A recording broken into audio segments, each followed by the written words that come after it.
They found the tomb of a royal doctor who lived over 4,000 years ago, a man who held pharaohs' lives in his hands. This man knew secrets that only deities and kings were allowed to hear. And yet, when they opened his tomb in 2024, there was no body, just vivid paintings, untouched by time, and cryptic symbols carved into stone. Who was he, and why was he buried with spells linked to a scorpion deity? The tomb was buried deep beneath the sands of Saqqara. The doctor's name was Tete-Nebe-Fu. He lived around 4,100 years ago, during one of Egypt's most mysterious turning points, right at the edge of glory and collapse.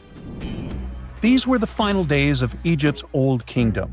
The sun still glinted off freshly built pyramids, but the shadows were already creeping in. The pharaoh, Pepi II, had ruled longer than anyone before him, 90 years. But by the end of his reign, the country was cracking.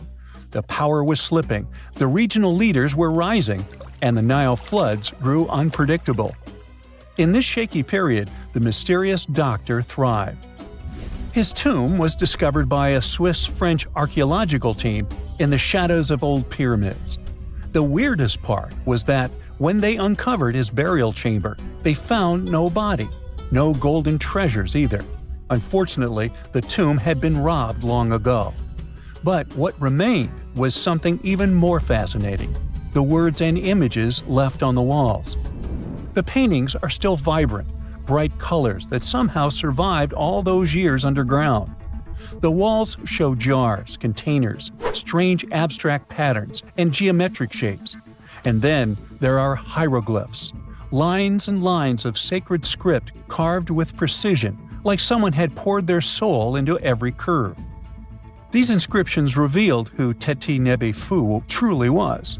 Turns out, he wasn't just any doctor. He was the conjurer of Serket. Now, Serket was the female deity of scorpions, sacred and terrifying. Egyptians believed she could stop venom, heal bites, and protect the living from toxic elements. The title, Conjurer of Serket, meant Tete-Nebe-Fu was a specialist in treating dangerous stings and bites. And if he got an entire tomb for himself, he may have been Egypt's top expert in those things, a man who healed with both medicine and magic. But that wasn't all. He also held the title Director of Medicinal Plants, a title seen only once before in all of ancient Egypt. That means he knew the healing power of herbs, roots, and oils like no one else. Now, you might wonder, what plants in a huge land of sand? But in reality, ancient Egyptians used herbal medicine that would hold up in some labs today. They created pills, ointments, and inhalers. Most often they chose some active ingredient, a flavor to make it easier to take, and something to deliver it into the body. Sound familiar? And yeah, they didn't have many traditional plants, so some of these ingredients were bizarre by our standards, like using crocodile dung and acacia mixed with honey. They even had formulas for anti-wrinkle creams. And apparently, our mysterious healer was also chief dentist. This title is almost never seen in ancient records. Evidence of Egyptian dentists is incredibly rare. Turns out, our ancient genius didn't just fight stings and study plants. He was also trusted with teeth and jaws, which were actually a huge problem in ancient Egypt. These people may have built wonders, but their teeth paid the price. Ancient Egyptians constantly caught grains of sand in their mouths. They often ate grit-filled bread and raw vegetables, which wore down enamel and caused a horrible condition called attrition. This led to tons of problems, including tooth loss. They had to improvise back in the day. For example, crafting the world's oldest known toothpaste from crushed rock, mint, and pepper, which ironically only made things worse for the gums. Or a toothpaste from things like eggshells, pumice, and natron, a salty mineral used for cleaning. They were also inventing mouthwashes from celery, bran, and herbs to ease the problem. Some mummies were even found with crude metal braces and gold wires attaching missing teeth. Though we're not sure if these were for the living, or was it just a nice little addition added as an afterlife gift. So, Tete-Nebe-Fu specialized in all these fields. 3 rare titles for one man. Now, back in the day, he must have been admired as incredibly knowledgeable. In a world without modern science, he would have been like a sorcerer who knows how some leaf or bark could save a life. That's why archaeologists believe Tete Nebi Fu wasn't just any doctor. He was, most likely, the royal physician, the one who treated the pharaoh himself. We don't know for sure which king he served. Maybe it was Pepi II, and who knows, maybe that's why the guy lived so long. But if that was the case, Tete Nebi Fu may have lived through the final moments of the Old Kingdom, watching the Golden Age crumble from inside the palace walls. And then he was buried. The body was looted, or perhaps just lost to time. But the team says they're still studying the tomb, still uncovering the traces of this incredible man. Overall, ancient Egyptians were practicing medicine on a crazy advanced level. Some practices feel familiar even today. They had hospitals, specialists, surgeries, and many more things, even medical schools. Both men and women were allowed to be doctors. They healed with various methods and practiced surgery with actual tools, scalpels, forceps, even sutures. Some doctors treated only the eyes, others the teeth, the stomach, or even what they called the hidden diseases. They knew how to clean and dress wounds, could set broken bones using splints made of wood or reeds wrapped in linen, and even prevented infections. There were even proctologists.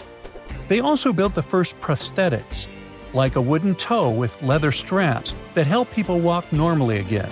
The oldest known prosthetic is 3,000 years old. Now, the most shocking part is how they actually even tried to remove tumors. A recent study looked at a 4,000 years old skull. It belonged to a man in his 30s. There were signs of past tumors, and around 3 of them, there were marks, surgical cuts made with a metal tool. That suggests someone attempted to remove or study them, maybe treatment, maybe an autopsy. There was another skull of a woman over 50 years old. It also showed similar signs, but with healed fractures from an earlier injury, which is amazing because her treatment might have actually been successful. Being a healer in this society meant something powerful. It meant being a priest, a scientist, and a magician all at once. To ancient Egyptians, medicine was a necessary art, and they treated it with as much reverence as they did their deities. That's because they believed that sickness could be both physical and spiritual. So a doctor could recite a spell while applying a salve, and a lot of their treatments worked. The reputation of doctors in ancient Egypt was so strong that leaders from other parts of the ancient world, like Persia, actually sought them out. Even Homer, the Greek poet, once said the Egyptians were the most skilled healers of all. Of course, their understanding of the human body wasn't perfect. For example, they thought the heart controlled thought and emotion. They also didn't know what the brain really did. But their approach, observe symptoms, diagnose, and treat, well, that's modern medicine. Sure, they prayed over the wound, but they also healed it, didn't they? Their most famous physician was Imhotep. That guy was a true polymath, an architect, priest, and a healer who became so revered he was later worshipped as a deity of medicine. Yep, a human who was so cool they turned him into a deity. He lived 2,000 years before Hippocrates, the so-called father of medicine. And yet, some people joke we should drop the Hippocratic Oath altogether and swear an Imhotepic Oath instead. These people weren't just laying the foundations of pyramids. They were laying the foundations of healthcare.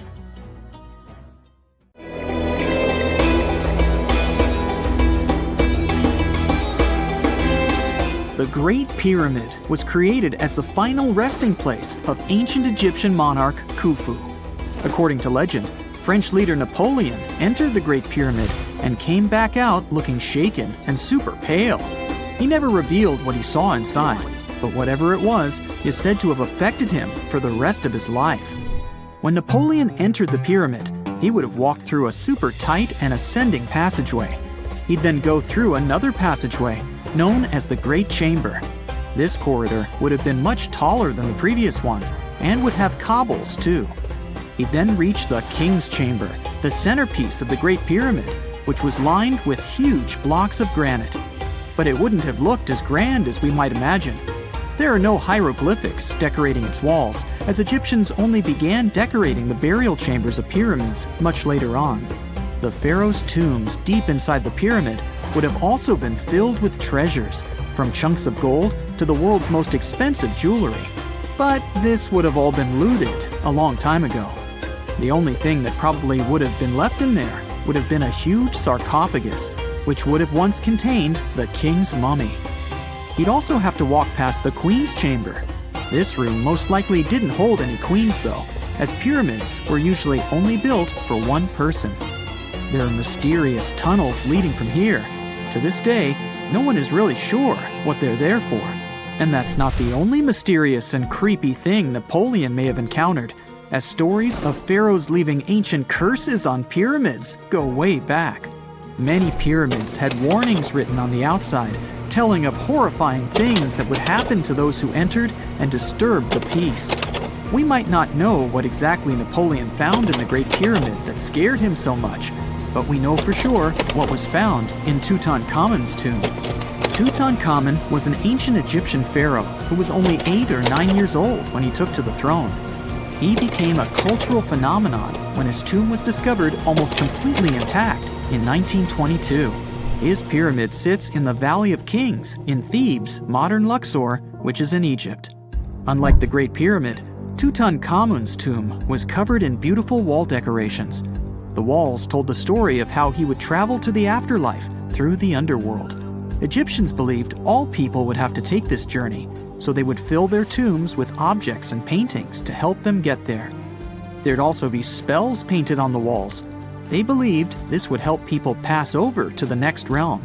The journey would be pretty long, and for that reason, the ancient Egyptians would also fill the pyramids with food. Tutankhamun's pyramid was filled with 8 fruit baskets. They even found something called gingerbread fruit in there. The rooms were jam-packed with furniture, statues, clothes, and staffs, amongst a whole bunch of other things. You'd likely find a lot of clothes and expensive jewelry in the pyramids as well.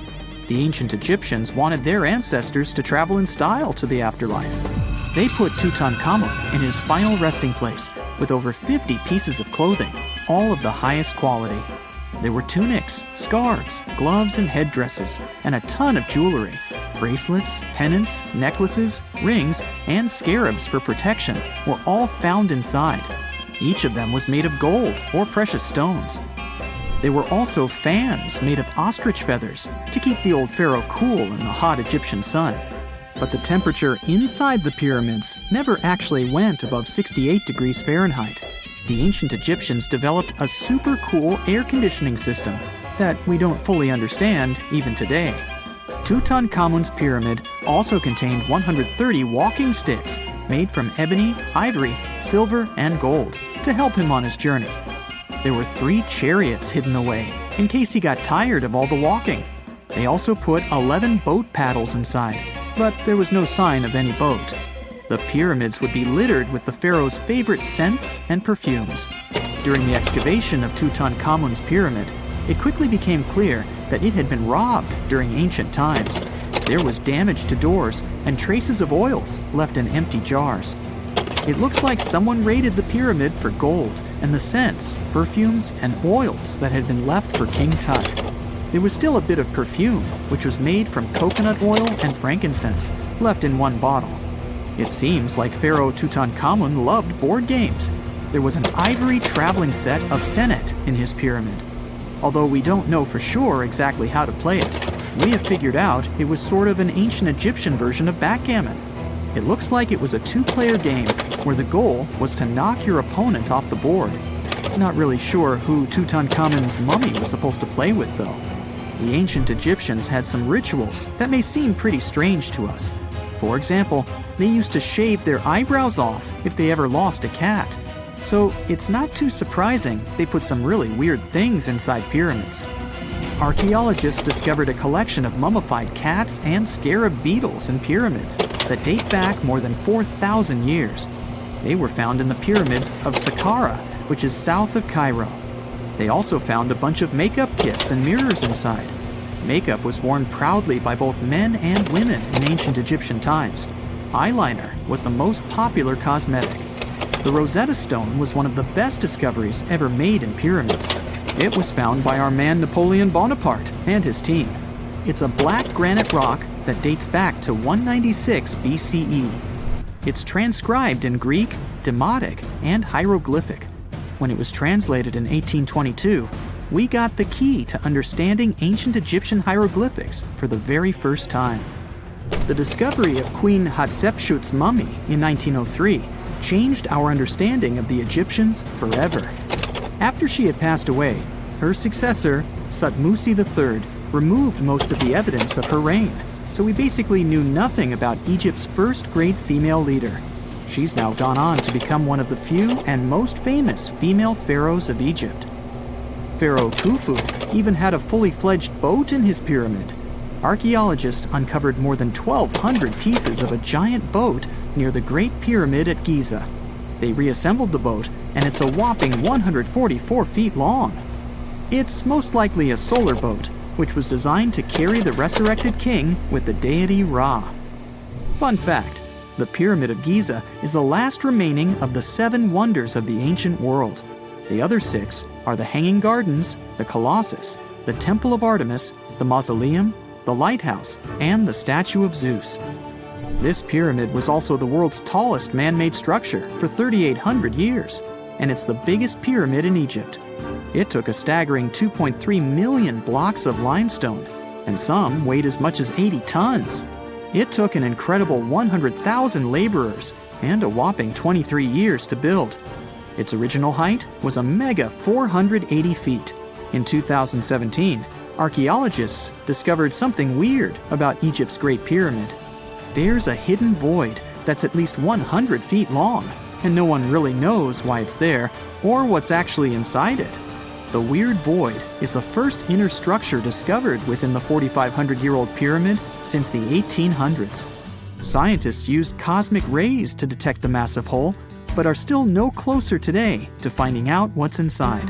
The ancient Egyptians took a lot of care building the pyramids, and everything was strategically placed and structurally sound, so it's super unlikely that this hole is due to blocks falling over time. Loads of pyramids also contain small model figurines called ushabti. These represented attendants. They believed they would come to life to serve the pharaohs in the afterlife. But it's amazing that all this stuff actually fit inside. There isn't actually a huge amount of space inside the structures. It's mostly just rock. Unlike many other ancient Egyptian burial grounds, King Tutankhamun's tomb stayed hidden and free of unwanted thieves for 3,000 years.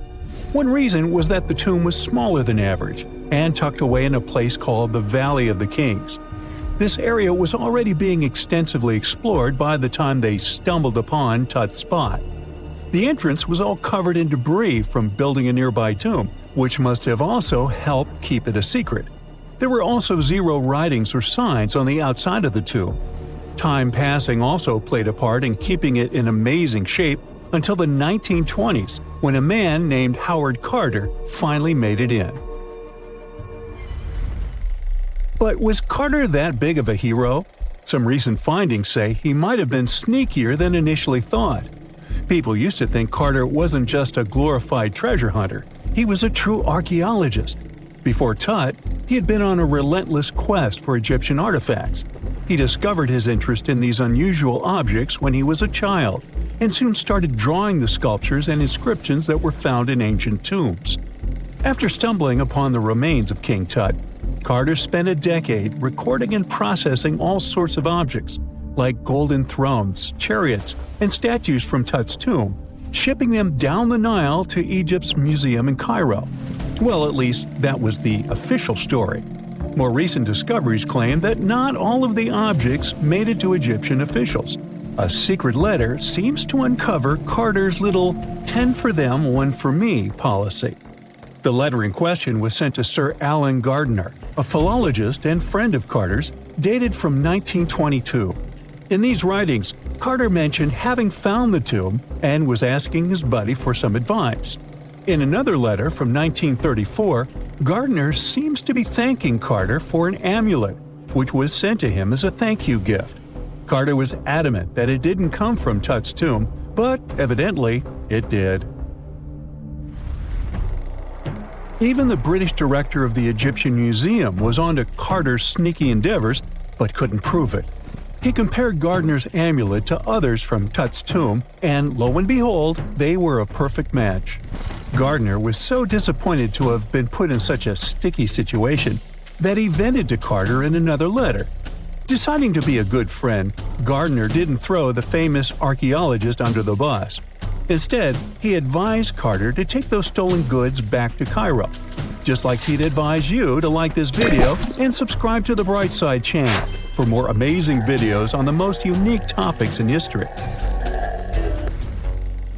It's not the only shady piece of information on Carter's post-discovery behavior. In 1947, a man named Alfred Lucas, who used to work with a controversial archaeologist, gave some information in an obscure journal in Cairo. He claimed that Carter sneakily cracked open the burial chamber door himself. Then he sealed it back up like nothing had happened before the official uncovering. Now, why would he do that? Well, the same theory suggests that Carter and his crew might have entered the tomb early so they could get their hands on some ancient goodies. Obviously, these people couldn't risk having such objects sold while they were still alive, but made sure they were auctioned off after they passed. Carter, though, never confessed to anything. He made no official denial either, but the Egyptian government couldn't risk any more mysterious disappearances, so they prohibited him from entering the tomb for a while. Some have connected this apparent stealing to the curse of King Tut.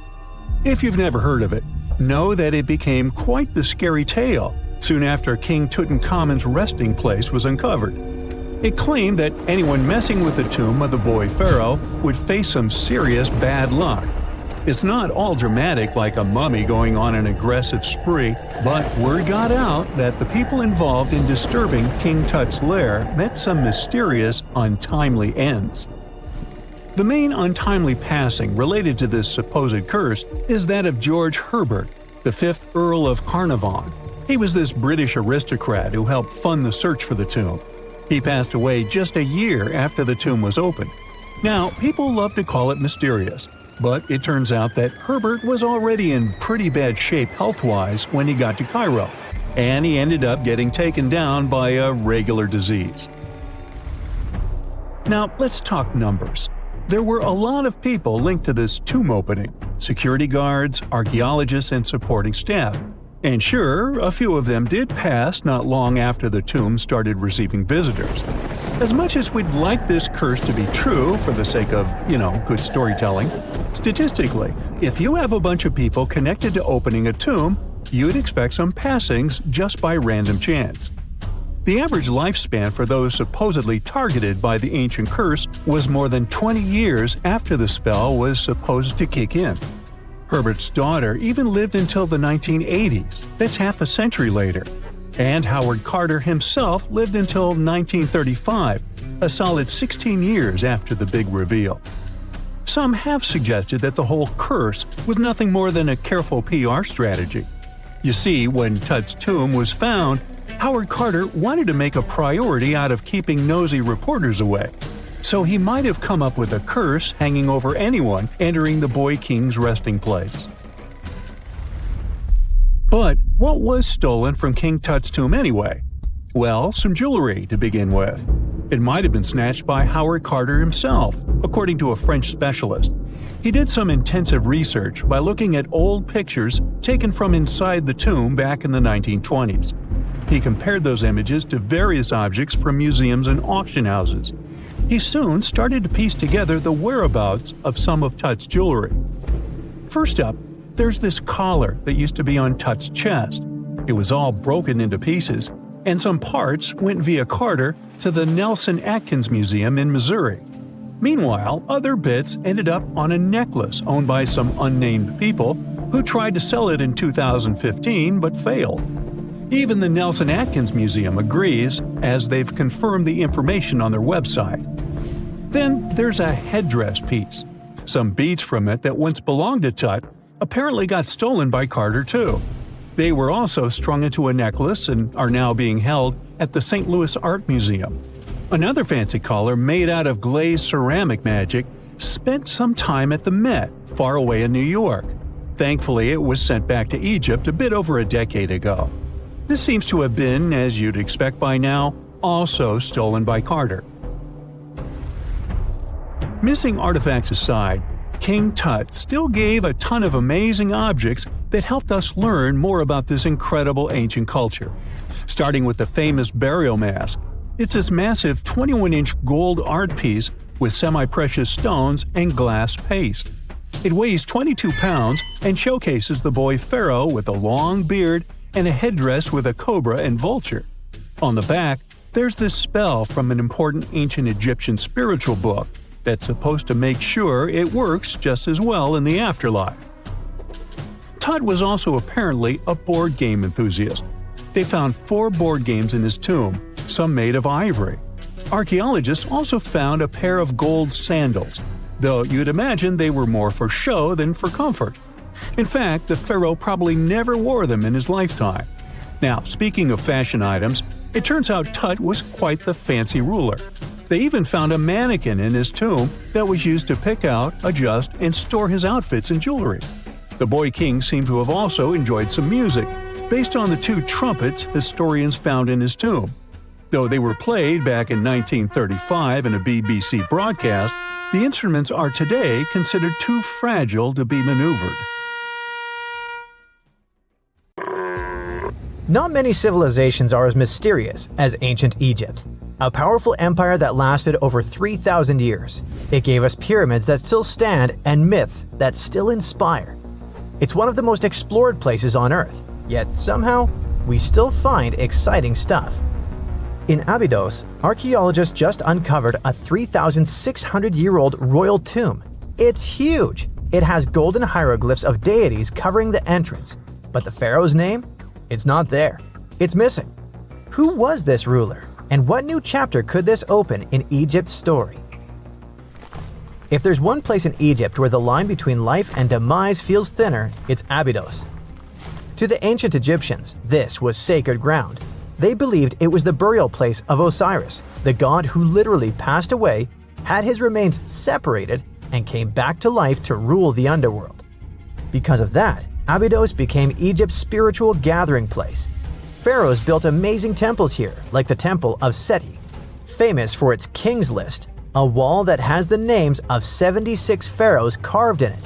Pilgrims came from across Egypt, leaving offerings and participating in Osiris festivals, where his demise and rebirth were ritually reenacted. It wasn't just symbolic worship, it was Egypt's version of Comic-Con. But instead of cosplaying superheroes, people reenacted gods coming back to life. Obviously, pharaohs competed to be buried as close to Osiris as possible. Abydos became part cemetery, part holy city, part afterlife insurance policy. Fast forward thousands of years, and we still uncover remarkable stuff around Abydos. That's the case with the recently discovered tomb. In early 2025, a joint team of researchers from the US and Egypt decided to dig beneath a rocky rise ominously called Anubis Mountain. You remember Anubis, the jackal-headed deity who guarded cemeteries. The uncovered royal burial was hidden 23 feet below the surface.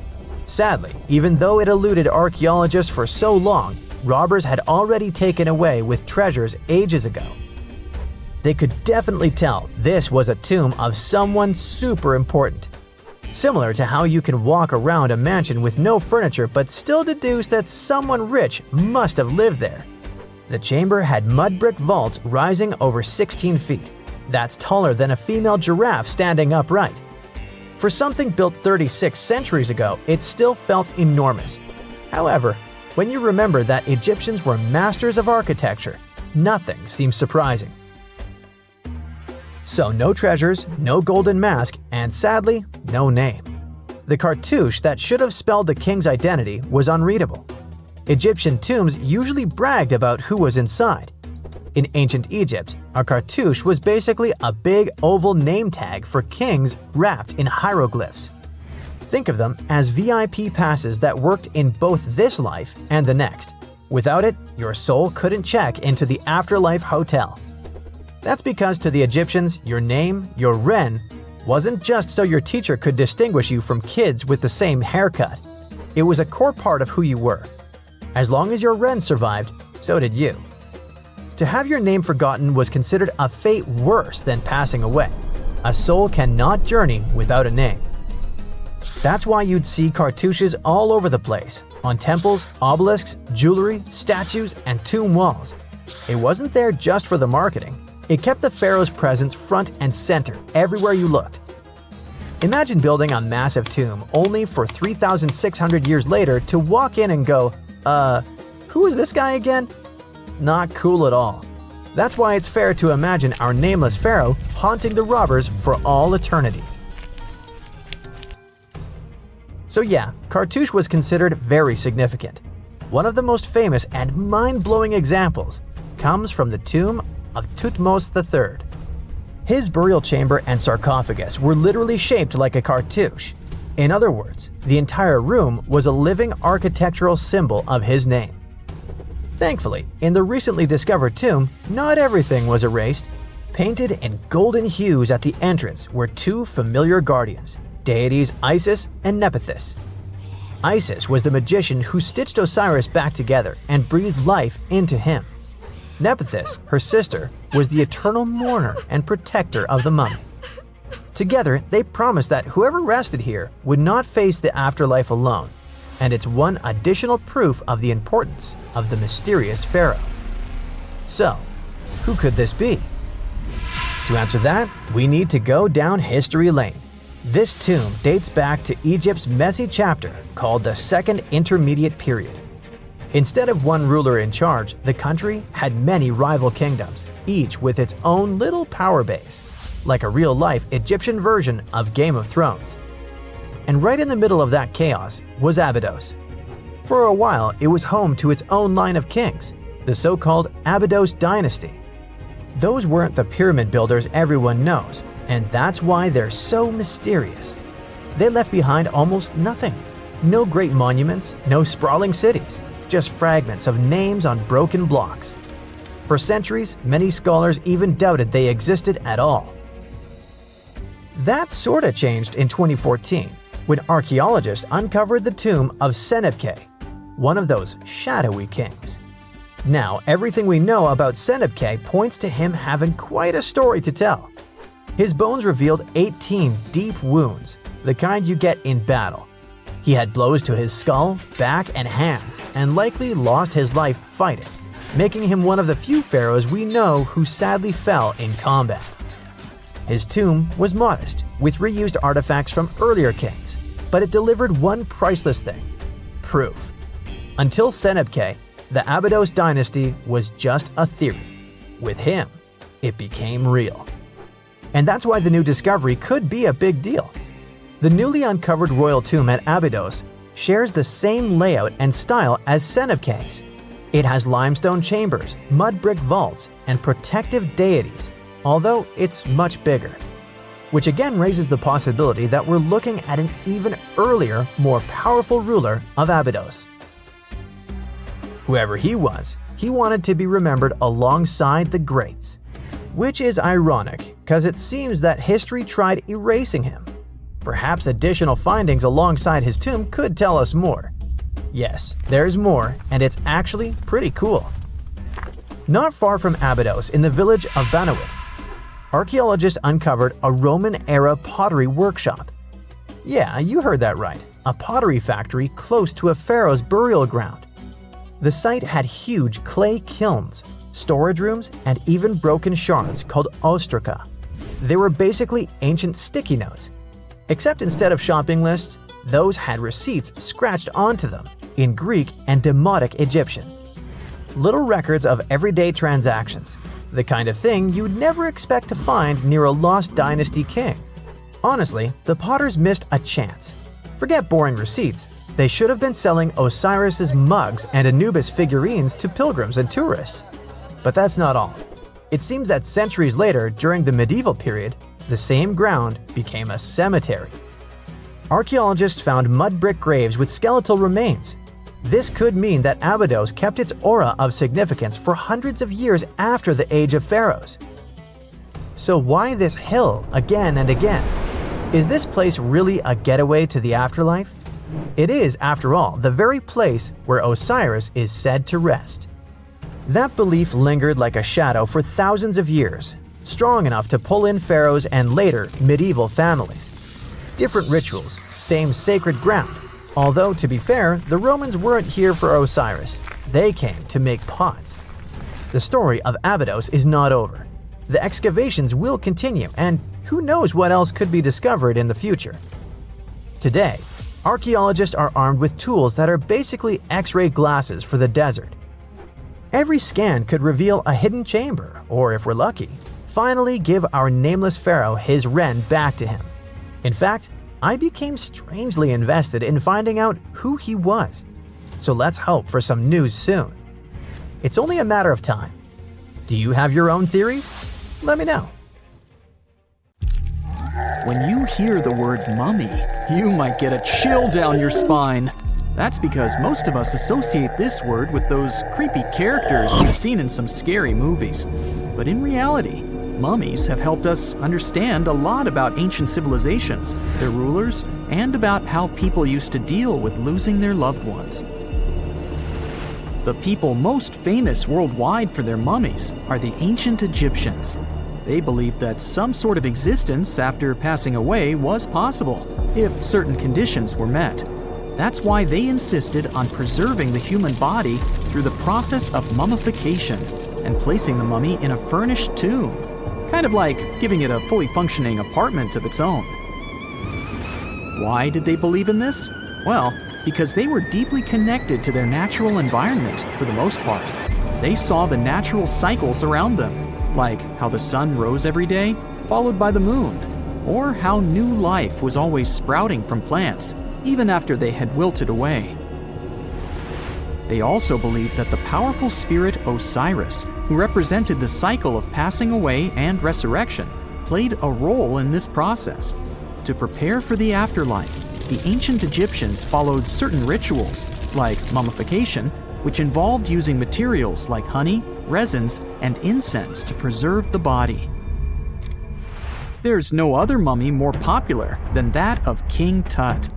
He was a young pharaoh who ruled over 3,000 years ago in Egypt. The problem with discovering ancient royal tombs is that most of such burial sites were previously robbed. People knew ancient rulers had been left with many valuable belongings, so those locations became vulnerable to thieves.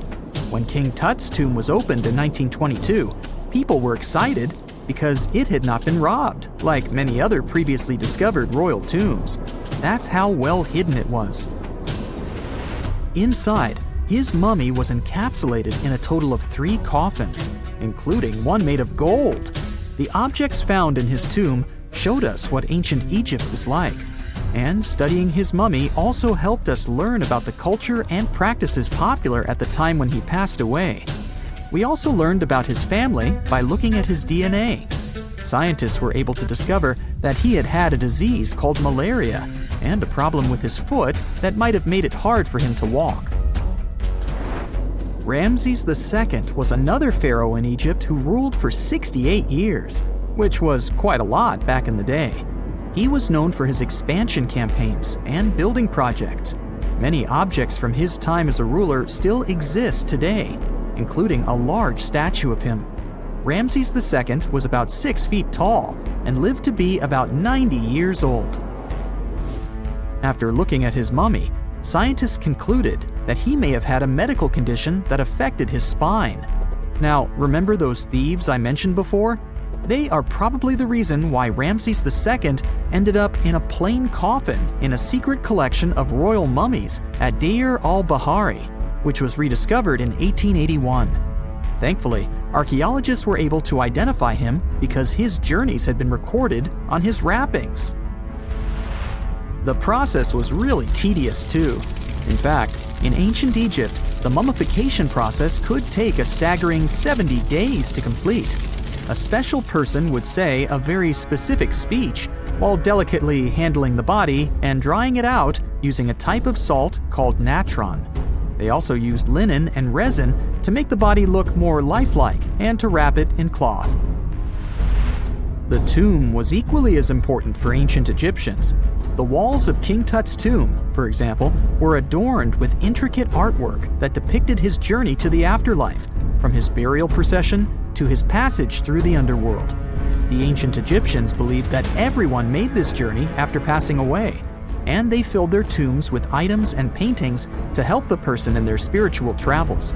Additionally, the walls of the tomb were decorated with spells from a special book, which contained a collection of poems that the Egyptians believed would help people reach the afterlife. And speaking of how important this journey was, people also placed food in these ancient tombs. In King Tut's tomb, archaeologists discovered 36 jars of vintage beverages and 8 baskets of fruit, which were believed to be left there to help him in his journey to the afterlife. The Egyptians believed that traveling to the afterlife took a really long time, so they left a lot of supplies, such as food and water, to sustain their loved ones. Pharaohs also generally had numerous luxurious garments and beautiful jewelry in their tombs to ensure that they would have a fashionable journey. These items included various types of linen clothing, such as tunics, scarves, gloves, and headdresses, as well as a lot of gold jewelry with precious stones, like bracelets, buckles, pendants, necklaces, rings, and even precious depictions of insects for protection. Some were also deposited with fans made from ivory and ostrich feathers to keep them cool in the afterlife. Some ancient rulers were even placed in their forever apartments along with boats. For example, Pharaoh Khufu built the Great Pyramid at Giza as his tomb, and a large ship was found inside. King Tut, however, was buried with multiple boat paddles, but no actual boat. Instead, he had 3 chariots and numerous walking sticks made of precious materials, perhaps indicating he'd rather travel to the beyond by land, not by water. Amongst the most interesting objects found near ancient mummies are bottles of oils and perfumes. If rulers were supposed to be fashionable, why not smell nice too, right? Also, some of them had some ancient kinds of board games, most of them made out of precious materials like gold or ivory. One of those games was called Senet. It was very popular amongst the ancient Egyptians and very similar to modern-day chess. The ancient Egyptians may have the most famous mummies out there, but they weren't the first to invent the procedure. In fact, it all started in South America with an ancient civilization named the Chinchorro. As far as we know today, these people were the first to mummify their loved ones that had passed away. They did it somewhere around 2,000 years before the Egyptians started their own rituals. Sure, we can tell a lot about ancient rulers by studying these mummies, but until recently, we had no idea what they really looked like during their lifetime. Not so long ago, though, some very special mummy paintings were found by archaeologists studying ancient Egyptian objects. These mummy portraits are highly detailed paintings of individuals that were made while they were still alive. Such paintings were often painted on wood, as opposed to the classical portraits we all know about, which are painted on canvas. They are known for their realism and beauty, and have even been used by researchers to diagnose diseases by comparing them to the corresponding mummies. Some of these portraits also include depictions of jewelry, which was later found on the mummies. The recent discovery of these mummy portraits in Central Egypt is significant, as it marks the first time in over a century that such paintings have been found. Mummies appeared all around the world naturally, too. Mummification can occur without people intervening because of natural conditions, like extremely cold or hot environments, places with a lack of oxygen, or accidental exposure to chemicals that preserve the body. These conditions don't allow bacteria to grow, resulting in the body remaining more or less intact. Famous Otzi was one of these mummies. We know today he was a man who lived around 5,000 years ago in Europe. But upon his discovery in the Alps in 1991, Austrian authorities initially believed that he was a modern mountaineer because of how well preserved the body was. However, after the Iceman was removed from the glacier, it was determined that he was actually from the Copper Age. The first photograph was taken in 1826. Yeah, there I am, way in the background. I'm waving. From then on, we've had countless images taken all over the world. Back in the day, if you really wanted your portrait taken, you needed a painter to help you with it. You would have had to stand still for long periods of time, making sure the light was just right. And let's face it, those portraits weren't really as exact. Maybe you'd have asked for your eyes to be a bit brighter, or your lips a bit poutier. When it comes to famous people in ancient history, there's not much we can do in terms of photography. It's simple, there aren't any pictures or famous ancient people. We can try to imagine what they look like based on their paintings or on texts written about them by highly regarded scholars. Fortunately, more and more as years go by, this lack of knowledge will become a thing of the past. Enter forensic facial reconstruction. With the help of this amazing science branch, we can now have a better understanding of what ancient celebrities look like. But how are scientists able to do that, you might ask? Go ahead, ask. Turns out that a person's skull can tell a lot about their appearance. Everything from the brow bone to the distance between the eye sockets can showcase a realistic profile. Even the nasal chamber or the shape of one's chin can influence how your face will end up looking like. It's like the skull is a blueprint for the face. Using these bones, artists and forensic anthropologists can work together to reconstruct your appearance through the magic of forensic facial reconstruction. It's like real-life detective work, but with more clay and less drama. Now, I guess you're thinking, how correct can these reconstructions really be? Well, the finished product may not reflect all the details, sure. You can't tell a person's eye color or skin tone just by studying the skull. Facial hair is equally hard to tell. And if you have plump cheeks that make you look so cute, your skull will never tell the secret. But even with those limitations, facial reconstruction can still show us what someone in history may have looked like. The process itself is pretty cool. A trained sculptor works with a forensic anthropologist to figure out the skeletal features and build up the facial traits using clay. Anthropologists have to consider things like age, gender, ancestry, and any injuries or tooth loss. Scientists can also do such tasks digitally these days with the help of computers and design software. With all these amazing scientific advancements in mind, did you hear the latest news about King Tut's family tree? Well, apparently his possible father, an ancient Egyptian pharaoh, just got a new face makeover. And let me tell you, he's looking regal and serene due to some digital reconstruction magic. But even though this is the most correct representation of him so far, we still don't know for sure who he really is. This fellow was found in 1907 in the Valley of the Kings, just a few feet away from King Tut's tomb. Scientists have been studying him for over a century and think he might be Akhenaten, King Tut's daddy, and a very important Egyptian ruler for that matter. Still, some experts remain skeptical and say we need more evidence to confirm his true identity. The reconstruction of this ancient pharaoh's face was a months-long project by a group of brilliant scientists in Sicily. They even brought in a 3D forensic artist from Brazil to help out. The new model is different from earlier ones because they wanted to focus on his facial features and not get distracted by his hair, jewelry, or other bling. On the same note, make way for this latest fashion icon. No, it's not some famous model. It's a hunter-gatherer woman who lived in Sweden 7,000 years ago. And boy, is she fierce-looking in her new reconstruction. She's rocking a feather cape, a slate necklace, and a belt made from 130 animal teeth. Talk about being fashion-forward or backward. Plus, her dark skin is painted with white patterns, making her look like a true work of art. But don't be fooled by her stunning appearance. This woman was more than just a pretty face. She was buried upright in a location dating back to 5500 BCE to 4600 BCE, and her rich jewelry tells us that she was important in her local community. Thanks to the work of an archaeologist and sculptor, we can now see what this ancient woman looked like. They used a CT scan of her skull to piece together her face muscle by muscle, creating a unique expression. It's like making eye contact with the past. While we may never know for sure what her role was in her community, her intricate surroundings suggest that she held a special place for her people.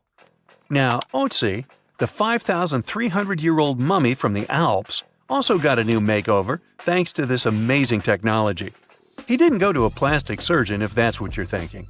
Two Dutch brothers used their skills in forensic science and artistry to recreate his face for a new exhibit in Italy. Otzi was found in 1991 by hikers who stumbled across his mummified and frozen remains in the mountains near the Italian-Austrian border. He's been around longer than Stonehenge or the Pyramids of Giza. And now, thanks to the two skillful brothers, we finally know what he looked like. They used 3D images of his skull to recreate his face. A photographer also documented the whole process for half a year. Earlier research shows he passed away from a wound caused by an arrow. He was left in a protected area high up in a cold glacier region, so his body was preserved in the snow. He is now safely kept in a refrigerated cell at the museum, which mimics the wet, cold glacial conditions that kept him preserved. They even have a unique cooling system that makes it possible for the mummy to be displayed. Otzi's last birthday was his 46th, which was a pretty ripe old age for his time. He was about 5 feet 3 inches tall and weighed around 110 pounds, so he was on the smaller side. But hey, size doesn't matter when you've been around for over 5,000 years. King Henry VII got a digital makeover as well, and boy does he look good. A graphic artist used a mask of Henry VII's dating from 1509 to create an impressive and realistic reconstruction. Why a mask, you might wonder? Well, before photography, people used wax masks to preserve someone's likeness more accurately than paintings or illustrations.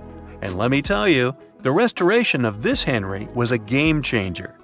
Henry VII was the King of England from 1485 to 1509. A depiction of him, which can be found at Westminster Abbey, was already lifelike, but the new digital reconstruction takes it a step further.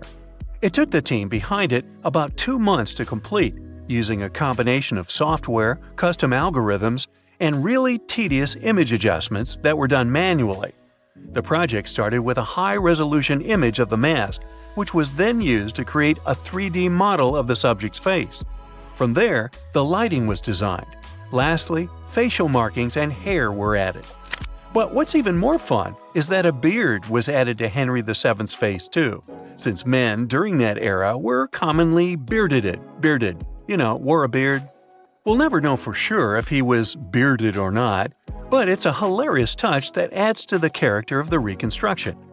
The same team has also created facial reconstructions of other historical figures, like Mary, Queen of Scots, or Oliver Cromwell.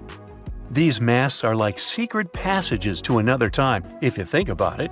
It's amazing how technology can take us back thousands of years to see faces we've only imagined. And who knows, maybe in a few hundred years, someone will recreate our faces from a selfie we took. We all know some iconic symbols. The Statue of Liberty screams USA. The Eiffel Tower represents Paris. And this mask? Undoubtedly, it's Tutankhamun's, right? Sometimes it feels like historians have squeezed every last drop out of the King Tut story. But guess what? The most obvious details often slip right under our noses. Like the fact that this famous mask didn't actually belong to him, nor was it ever meant for him. Stick with me for the details. Can we get a close-up of that mask? Thanks. See those holes? Yep, they're for earrings. And no, it's not that they had anything against jewelry, but back in ancient Egypt, earrings were typically worn by high-status women or kids.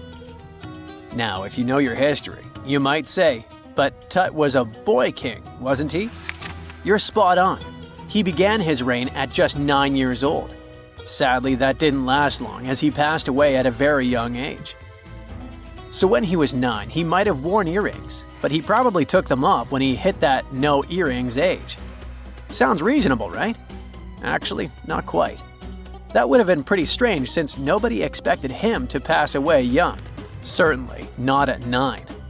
So no one was preparing a kid's mask for a burial. It's this untimely demise that suggests that the mask used was simply the best option available when Tut passed away. There are more clues pointing to the idea that the mask was found in a hurry. Let's think about this. Even though Tut was mummified and his body could wait a bit, his loved ones wanted him to reach the afterlife ASAP. Some experts even believe the paint in the tomb was still wet when it was sealed. But look at his mask. It's a masterpiece. There's no way it was made in a rush. It's way more elaborate than other simpler cartonnage pieces. The renowned mask of King Tut stands 21 inches tall, adorned with precious stones, and features a golden beard that weighs 5.5 pounds, making the entire mask 22.5 pounds. Okay, I'm a bit confused here. So it seems like it was probably a kid's mask, but it had a beard? I've never seen a 9-year-old with a goatee, and I'm guessing you haven't either. Just think about it. A grown man's face compared to a kid's face. Fun fact for you, our faces pretty much stopped growing at the age of 16, so by 19, Tut would have definitely had the face of an adult man. Can you imagine trying to fit a relatively small kid's mask on a grown man? That would have been super embarrassing, and no one would have let that happen. Right, let's dismiss the kid's theory. Now, the second option, if you remember, is that the mask could have originally belonged to a woman. This is where the beard theory comes into play. Some researchers believe the beard might have been added later on. Here's another twist. What if the mask was actually made for Nefertiti herself, who ended up maskless? In this case, there are two discoveries. Two birds with one stone. For now, it sounds like a conspiracy theory, I know. But let's give it a shot and delve deeper into the details. So, Tut passed away in around 1323 BCE, probably due to malaria. He had other health issues too, like when he broke his leg, and records suggest he wasn't in the best shape. As for Nefertiti, we have no solid data about her demise. Plus, nobody knows exactly when or where she was buried. The supposed year when she passed away is around 1330 BCE, but she could have lived longer, and the mask was intended and prepared for her. Or maybe they just took her mask right from the burial chamber. After all, they were family. Well, sort of. She was said to be his stepmom, having been married to Akhenaten, who was likely Tut's father. But this is not 100% accurate. Some scientists doubt it. Ah, these ancient Egyptian families. It's hard to keep track of who's who. I know, you're not yet convinced that Tut wore a lady's mask. Let me share one more theory with you. Meet Howard Carter, the enthusiastic archaeologist who discovered Tutankhamun's tomb. It was located in the Valley of Kings outside Luxor, and, to everyone's surprise, was nearly intact.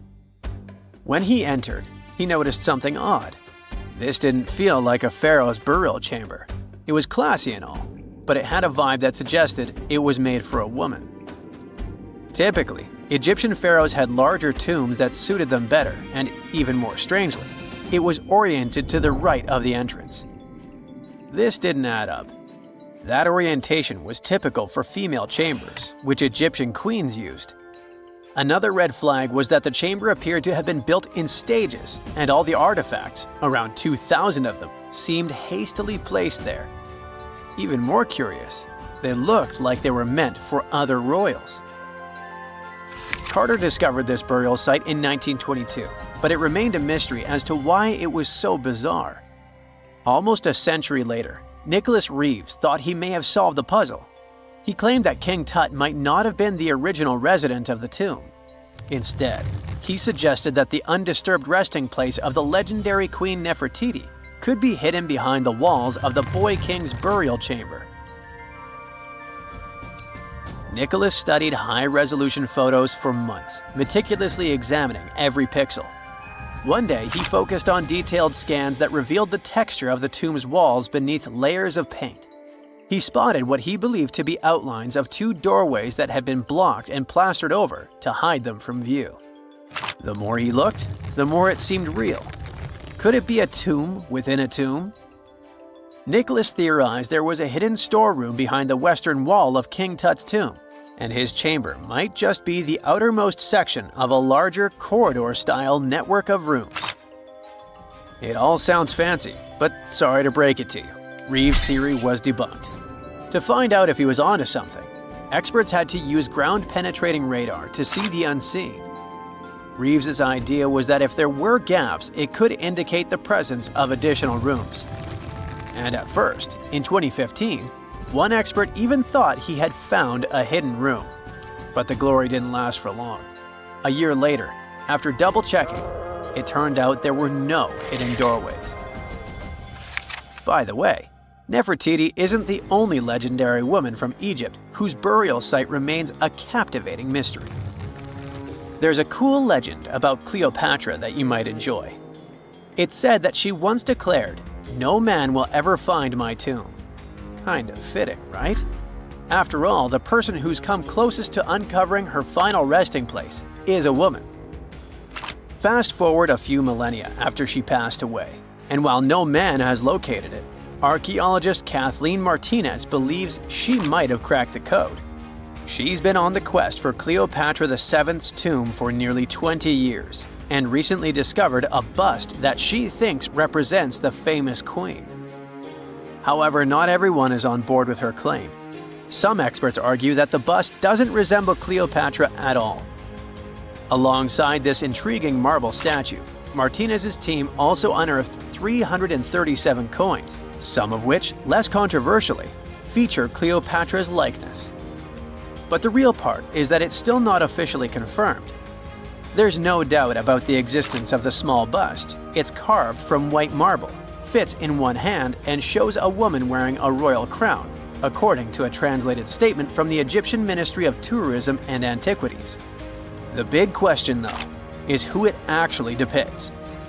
While Martinez insists this statue is a representation of Queen Cleopatra VII, many other archaeologists argue that the facial features don't match, suggesting it likely belongs to a princess instead. Sorry, I can't resist the temptation of breaking the magic for a moment. Some folks believe that the whole idea of "no man will find my tomb" is misunderstood. Even if she did say it, what she probably meant was "no living soul," and it wasn't about gender at all. It can as well be just a beautiful legend. Toodaloo! Let's face it, most ancient tombs have been looted at least once. No matter how scary the rumors could have been, most mummies were open too. But one. This is the Bashiri mummy, and it puzzles everyone so much that nobody dares to see what's inside. Meet Howard, but you must know him already if you're into Egyptian history. He's primarily famous for discovering King Tut's tomb back in 1922. But few people know that before this revolutionary discovery, he had probably found another mummy. It happened in 1919, and it goes by several names, either the Bashiri mummy or the Mummy of Pacheri, or the Untouchable One. Some reports say that Howard stumbled upon the Bashiri mummy in Luxor's Valley of the Kings, just where he would later find Tut's tomb. Despite this find, not much is known about this particular mummy. The reason why it's still unharmed in any way is not because of some superstitions, but because nobody is sure that they can undo what they do if something goes wrong. The mummy is so intricately wrapped that researchers never unfurled it for fear of irreversible damage. The golden rule of anyone who works with antiquities: if you're not sure you can't make it better or preserve it unchanged, do not touch it. History knows many examples of ancient relics ruined beyond repair, say Ecce Homo, or smiling statue restoration. The delicate fabric that covers the mummy's face has this cool design that kind of looks like a pyramid. The researchers are not 100% sure, but this might be the only one of its kind with that embalming style. But without knowing the ancient technique, it's next to impossible not to ruin the mummy while unwrapping and wrapping it back. Back in the day, people, both experts and looters, would unwrap mummies for all sorts of reasons, mostly to study them. Luckily, these days, we have advanced tech that lets us check out what's inside a sarcophagus without having to unwrap anything. After taking a closer look at the Bashiri mummy, researchers figured out that it belonged to a man who was around 5.5 feet tall and lived during the Ptolemaic era, which makes this mummy roughly 2,300 years old. The Egypt Museum shared that the X-ray scan also uncovered an inscription of the guy's name, but it's a bit tricky to tell if it says Pacheri or Nenu, adding to the intrigue. The museum also pointed out that the fancy casing the mummy is in features all sorts of decorated scenes. You can see the mummy lying on a bed, flanked by deities Isis and Nephthys, along with the 4 sons of Horus. Plus, there are 2 images of the funerary god Anubis at the feet of the casing. By the way, Bashiri mummy is not the only one that has remained untouched. This is Encrypted, and Gaston Maspero, a French archaeologist, made the decision to leave her mummy untouched, wanting to keep her resting peacefully since she was in such amazing shape. He did mention, though, that her tomb had been raided long ago. Thanks to some X-ray work, we learned more about the mummy. The scans revealed a few artifacts still wrapped up with the wife of a high priest, including amulets around her neck, right arm, and forehead. The X-rays also showed she had some dental issues and arthritis in her knees. While she passed away as an older woman, it's tough to pinpoint her exact age. However, various sources from her son's reign indicate that she was held in high regard in the kingdom. Encrypted served as the sister wife of Penejam II. You got me right, they were related by blood and were siblings, but back then it was pretty common to get married this way to preserve the purity of the bloodline. Say that to Habsburg, duh. Their chase for purity only led to inbreeding and the notorious Habsburg's jaw. Right, I guess we should not judge ancient Egyptian rules and morals, but what we can say for sure is that both Bashiri and Encrypted were incredibly lucky to stay untouched. The odds were not in King Tut's favor, though. The researchers' work hit him hard. The tomb itself was discovered in 1922, but it wasn't until 1925 that the nested coffins were opened during an excavation. The outer coffin, held together with silver pins, opened up to show another coffin shaped like a mummy, decorated with colorful glass and flower garlands. There were worries about the king's mummy because it had been exposed to moisture. The middle coffin was pretty heavy and didn't have any handles, so they had to be super careful taking it out. Inside the innermost coffin, which was solid gold and wrapped in a red cloth, they found the royal mummy, and this all went down on October 28, 1925. Tutankhamun's mummy, measuring about 6.07 feet, fit snugly into the innermost coffin, which was 6.17 feet long. You can already tell there was a problem, right? Imagine how hard it is to extract something as fragile as an ancient dried-up mummy, especially when there's not much room for maneuver. Plus, the mummy looked sus. It was pitch black. Howard Carter, the lead archaeologist of the expedition, estimated that around 2 buckets worth of oils had been poured over the mummy. But care had been taken to avoid the mask and feet. It was made to preserve him better. The body was positioned at a slight angle in the coffin, and there was a noticeable difference in the amount of dark oils on the right and left sides, indicating that the coffin might have tilted while being lowered into the sarcophagus. This oil created moisture inside the coffins, and over time, it reacted chemically, which Carter described as a sort of slow, spontaneous combustion, leading to the carbonization of the linen wrappings. Unfortunately, the combination of heat and moisture took a toll on the mummy's trappings as well. The crook and flail fell apart, the resin scarab cracked, and the threads holding the hands and mummy's bands started to decay, making everything quite fragile. Plus, the oils hardened over the years, effectively gluing the mummy and mask to the coffin's bottom.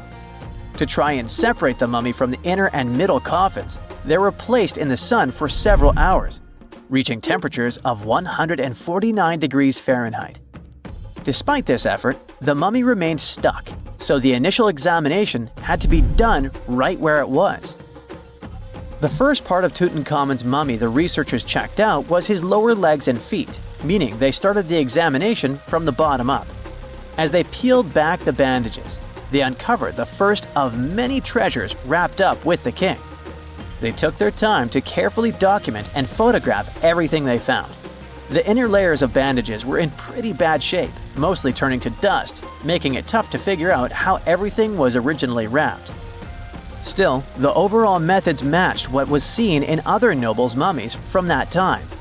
Lots of folded linen pads were used to shape the torso and thighs. The outer and inner bandages were made from fine linen, while the middle layers were coarser.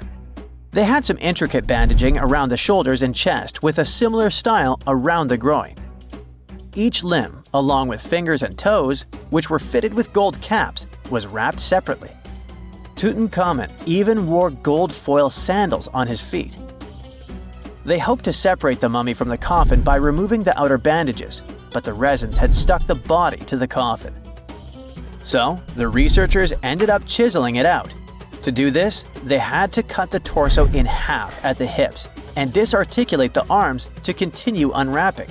Each part was treated with hot paraffin wax for stability, and later the hands and feet were reattached with resin. Finally, they used hot knives to detach the head from the mask.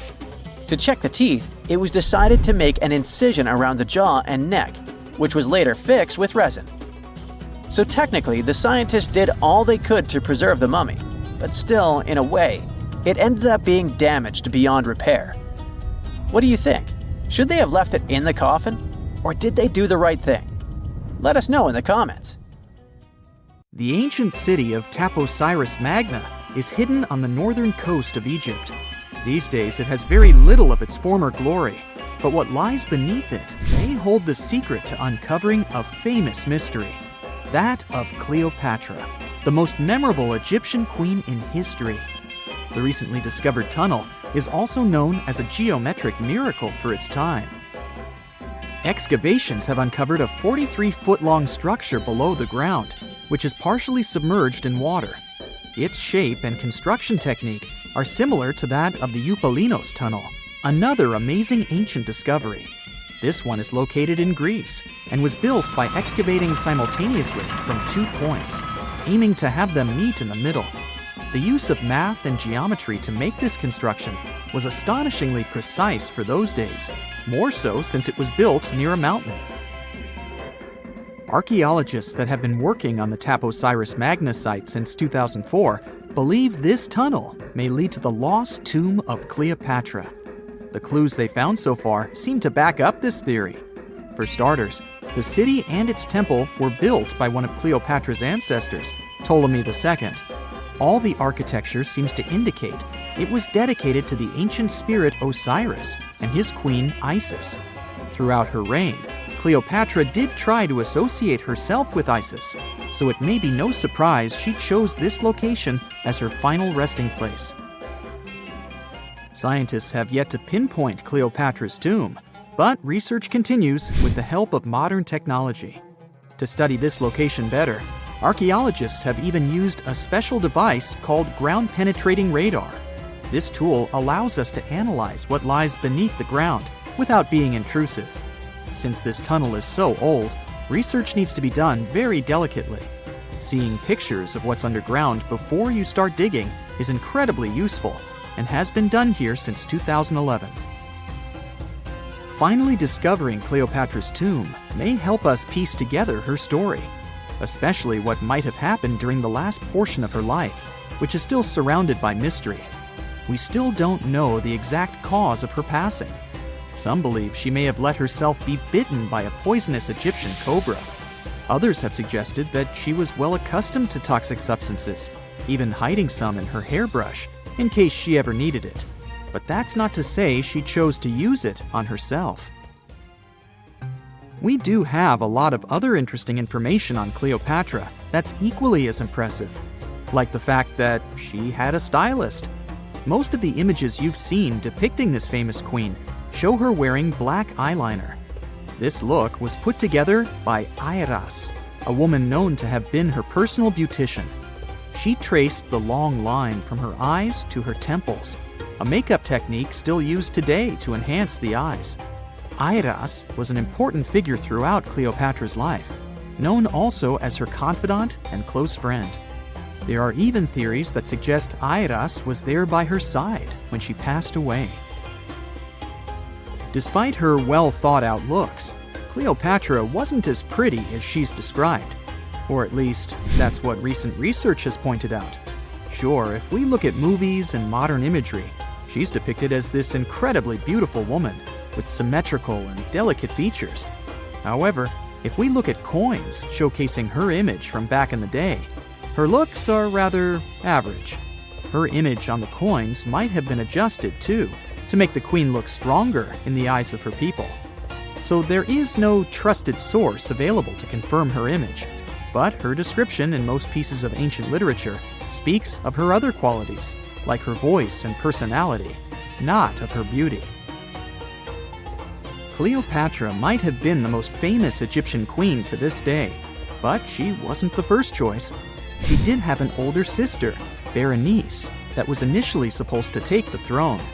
Berenice passed away before she could do that, so Cleopatra took on the role and began investing in her education.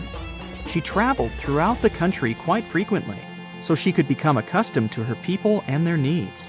She was only 18 when the responsibilities were passed down to her, and immediately gained popularity because of her intelligence and education.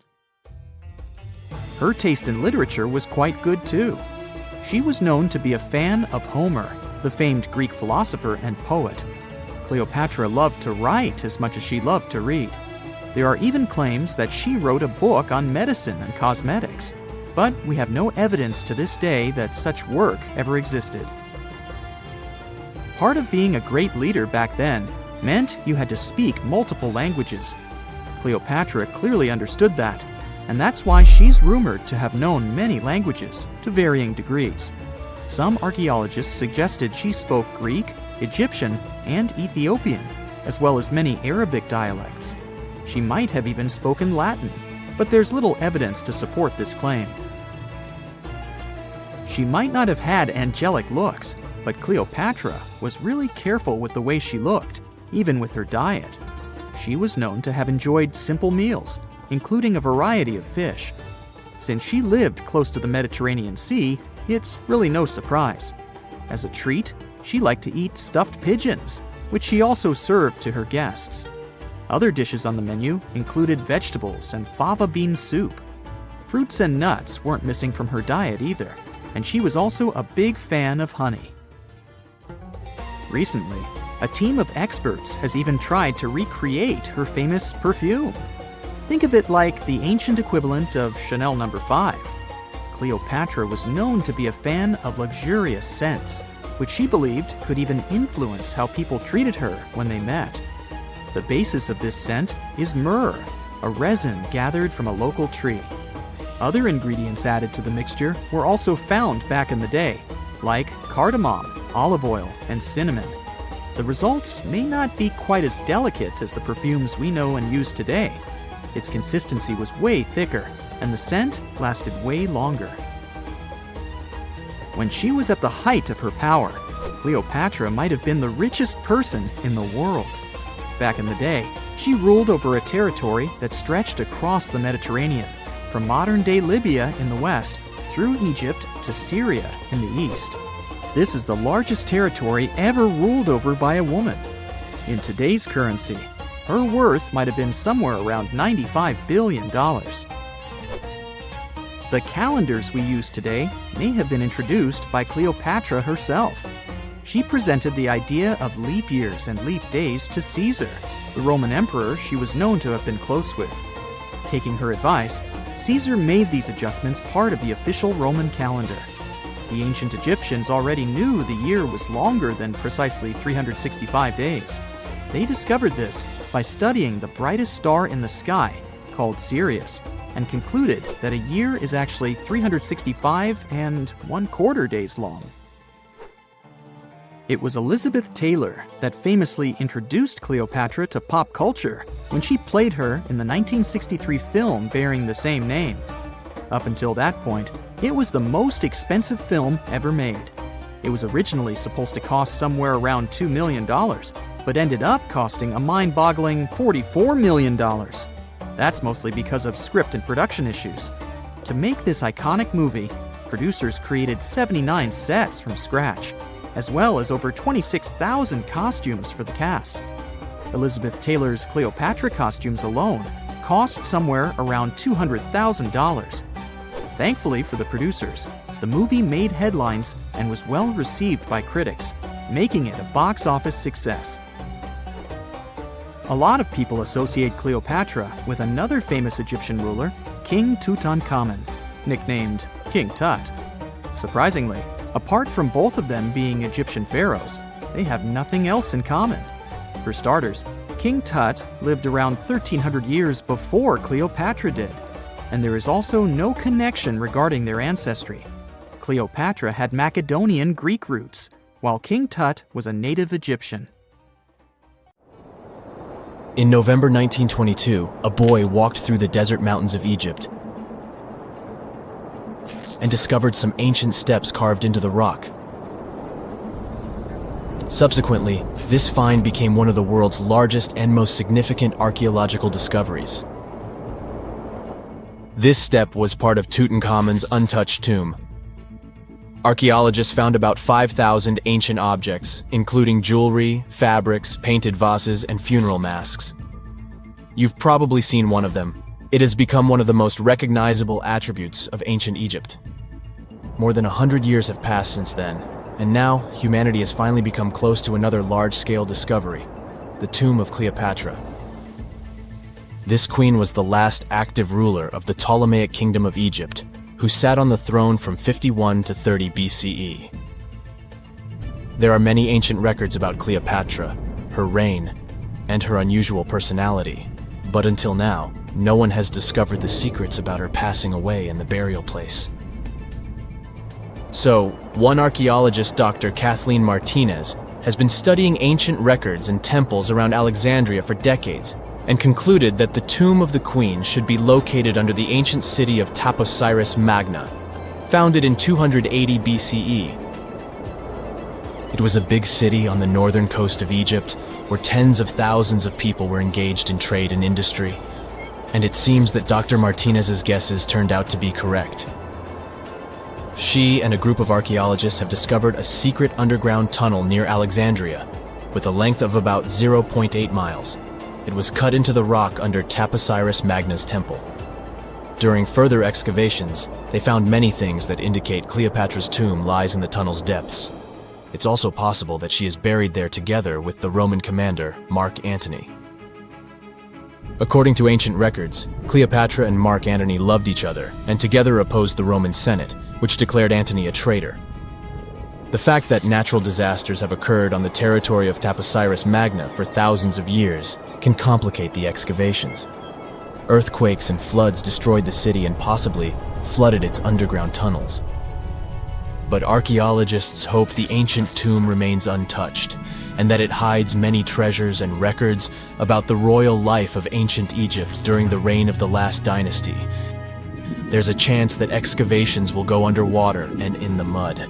This will require much time and funding, but archaeologists are sure it's worth it.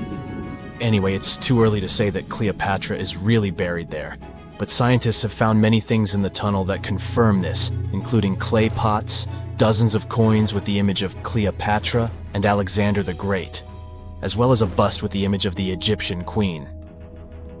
Cleopatra is still one of the most popular personalities in Egypt, on an equal footing with Ramesses III and Tutankhamun. She inspired many films, paintings, and books, but what made her so popular? She became famous for her inconsistency.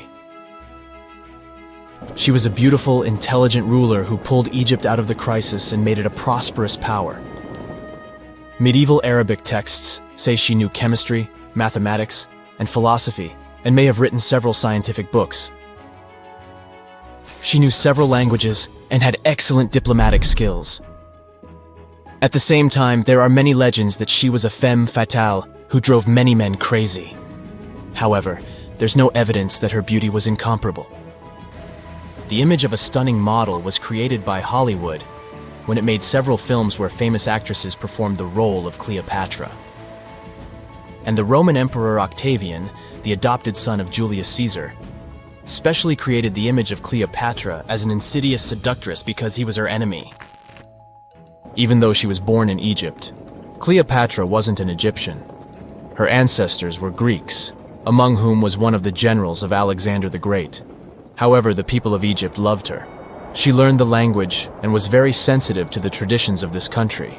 She knew the history, mentality, and customs of ancient Egypt well. She raised the level of its economy and strengthened its status as a world power. Much of this was made possible thanks to her cunning and impressiveness. She loved theatrical performances and lavish celebrations. She knew how to surprise people and put on a show. But behind the exterior image of a luxury lover was an intelligent and calculating ruler.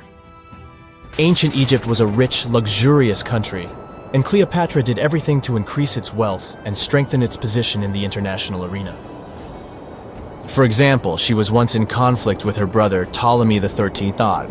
The queen knew that she wouldn't be able to resist him, so she decided to attract Julius Caesar to their side.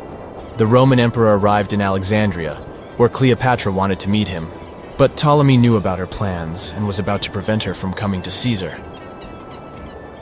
Then, instead of a rich and noisy arrival, Cleopatra decided to make her visit inconspicuous.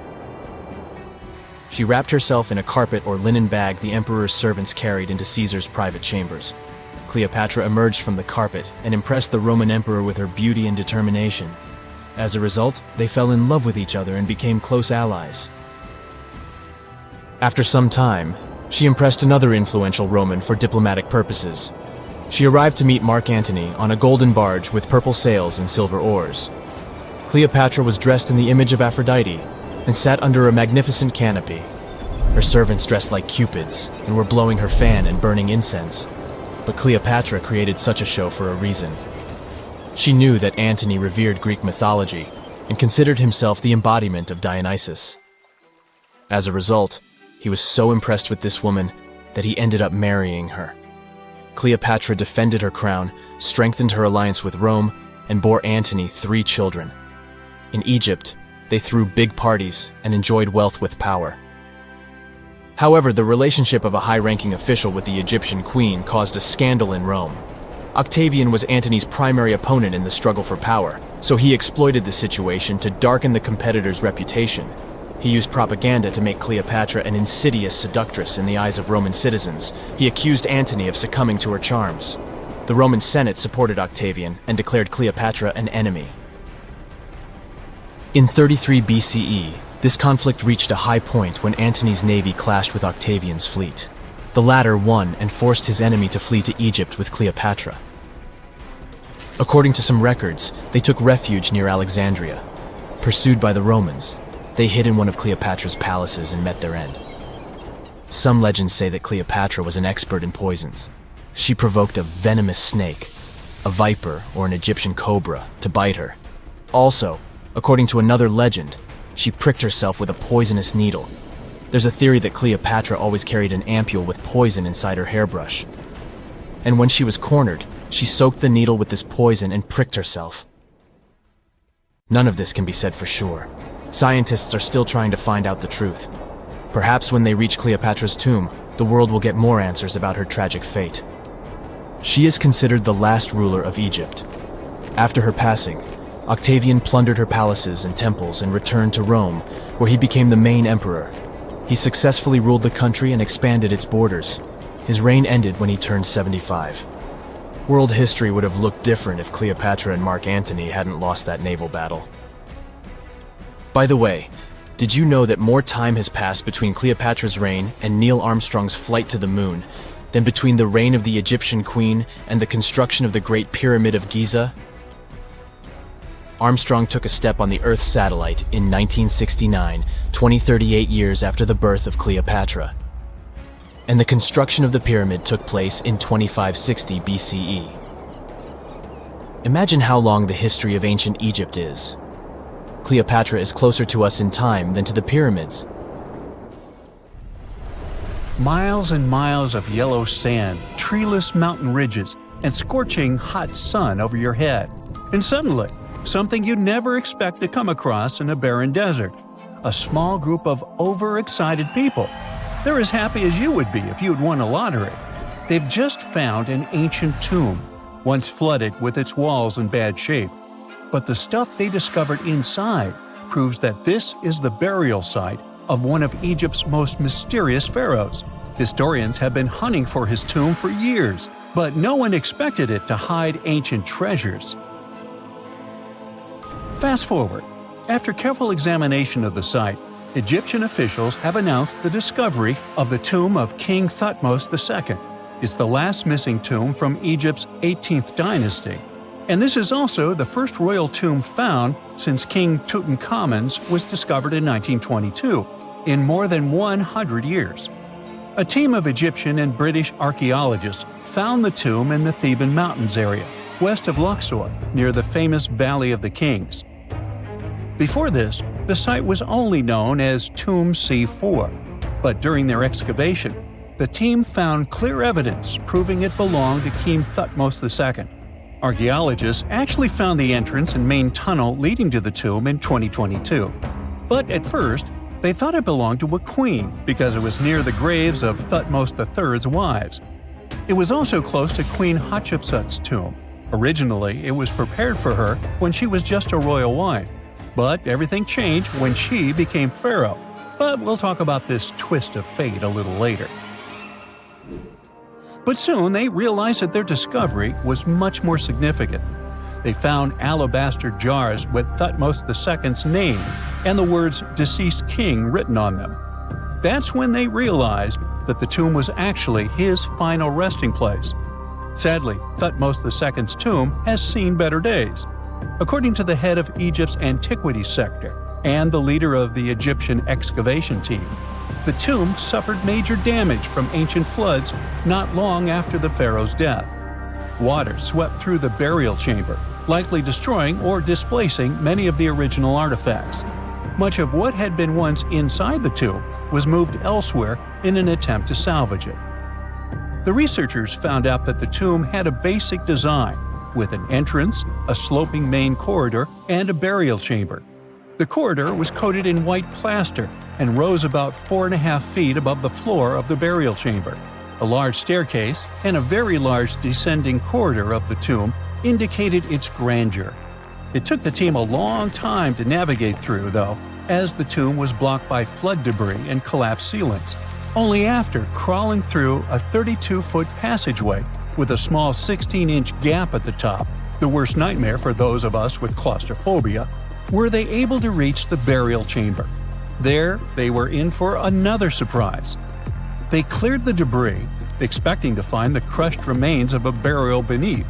But the tomb turned out to be completely empty, and it was not due to robbery. It had been deliberately emptied.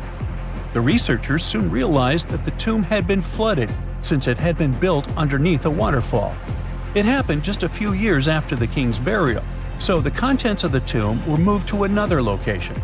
That's why there was a second corridor in the tomb.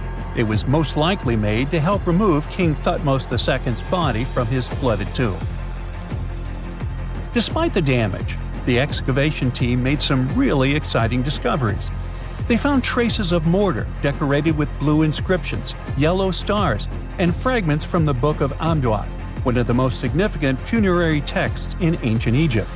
The book was meant to guide the deceased through the underworld, ensuring a safe journey to the afterlife. Now, how about we sneak a peek at ancient Egypt's 18th dynasty? It was all about conquering lands, expanding the empire, and building jaw-dropping monuments. Some of the biggest names from that era, Thutmose I and Thutmose III, both legendary warrior kings who left their mark in history. Thutmose I was a fierce fighter who led major military campaigns, pushing Egypt's border further south than ever before, all the way to the fourth cataract of the Nile. His victories gave Egypt access to new trade routes, stronger political ties, and more wealth. His conquests were so significant that they were recorded in the tombs of his top officials. Thutmose III, sometimes called Thutmose the Great, took things even further. He was not only an incredible military strategist, but also the commander of Pharaoh Hatshepsut's armies before becoming king himself. He led between 17 and 20 military campaigns, winning every single one and expanding Egypt's empire to its peak. He even created the world's first navy. Thutmose III is often remembered as Egypt's greatest warrior pharaoh. And sandwiched between these two powerhouses was Thutmose II, a pharaoh who doesn't get nearly as much attention. Hey, the middle child, right? His reign lasted only about 5 years before he passed away at around age 30 in 1479 BCE. He is kind of a mystery. No one really knows what he accomplished. For the longest time, Even the location of his burial site was totally unknown. His body was actually found in the 19th century. It was just lying around in the mortuary temple of Deir el-Bahari, in a secret chamber where priests used to hide royal mummies centuries after their original tombs were looted by grave robbers. In other words, Thutmose II's body must have been moved from his original resting place at some point in history to protect it. During his lifetime, Thutmose II made at least one major impact on Egyptian history. He married his half-sister Hatshepsut. That might not sound like a big deal, but it helped her become Egypt's greatest female pharaoh after he passed. The catch? She kept her stepson, Thutmose III, off the throne for decades. When he finally took power, he erased her name from history out of spite. And still, Hatshepsut is one of Egypt's greatest pharaohs, no matter if you're talking about a man or a woman. She brought a lot of wealth and art to Egypt. She led a big trading trip to a place called Punt, where she brought back things like gold, ebony, and incense. She also made sure her name lasted by building amazing structures that we can still see today. At Karnak, she added huge obelisks. One of them is still standing tall. She also was the one to build the Temple of Deir el-Bahari with its countless columns. She was buried there. Interestingly, Hatshepsut was often shown in art as a man, with muscles and a beard, like how pharaohs were usually depicted. But she made sure there was always something in the artwork that reminded people she was a woman, like calling herself Daughter of Re, or His Majesty herself. When she passed away in 1458 BCE, Egypt wouldn't have a female ruler as powerful as her until Cleopatra, about 1400 years later.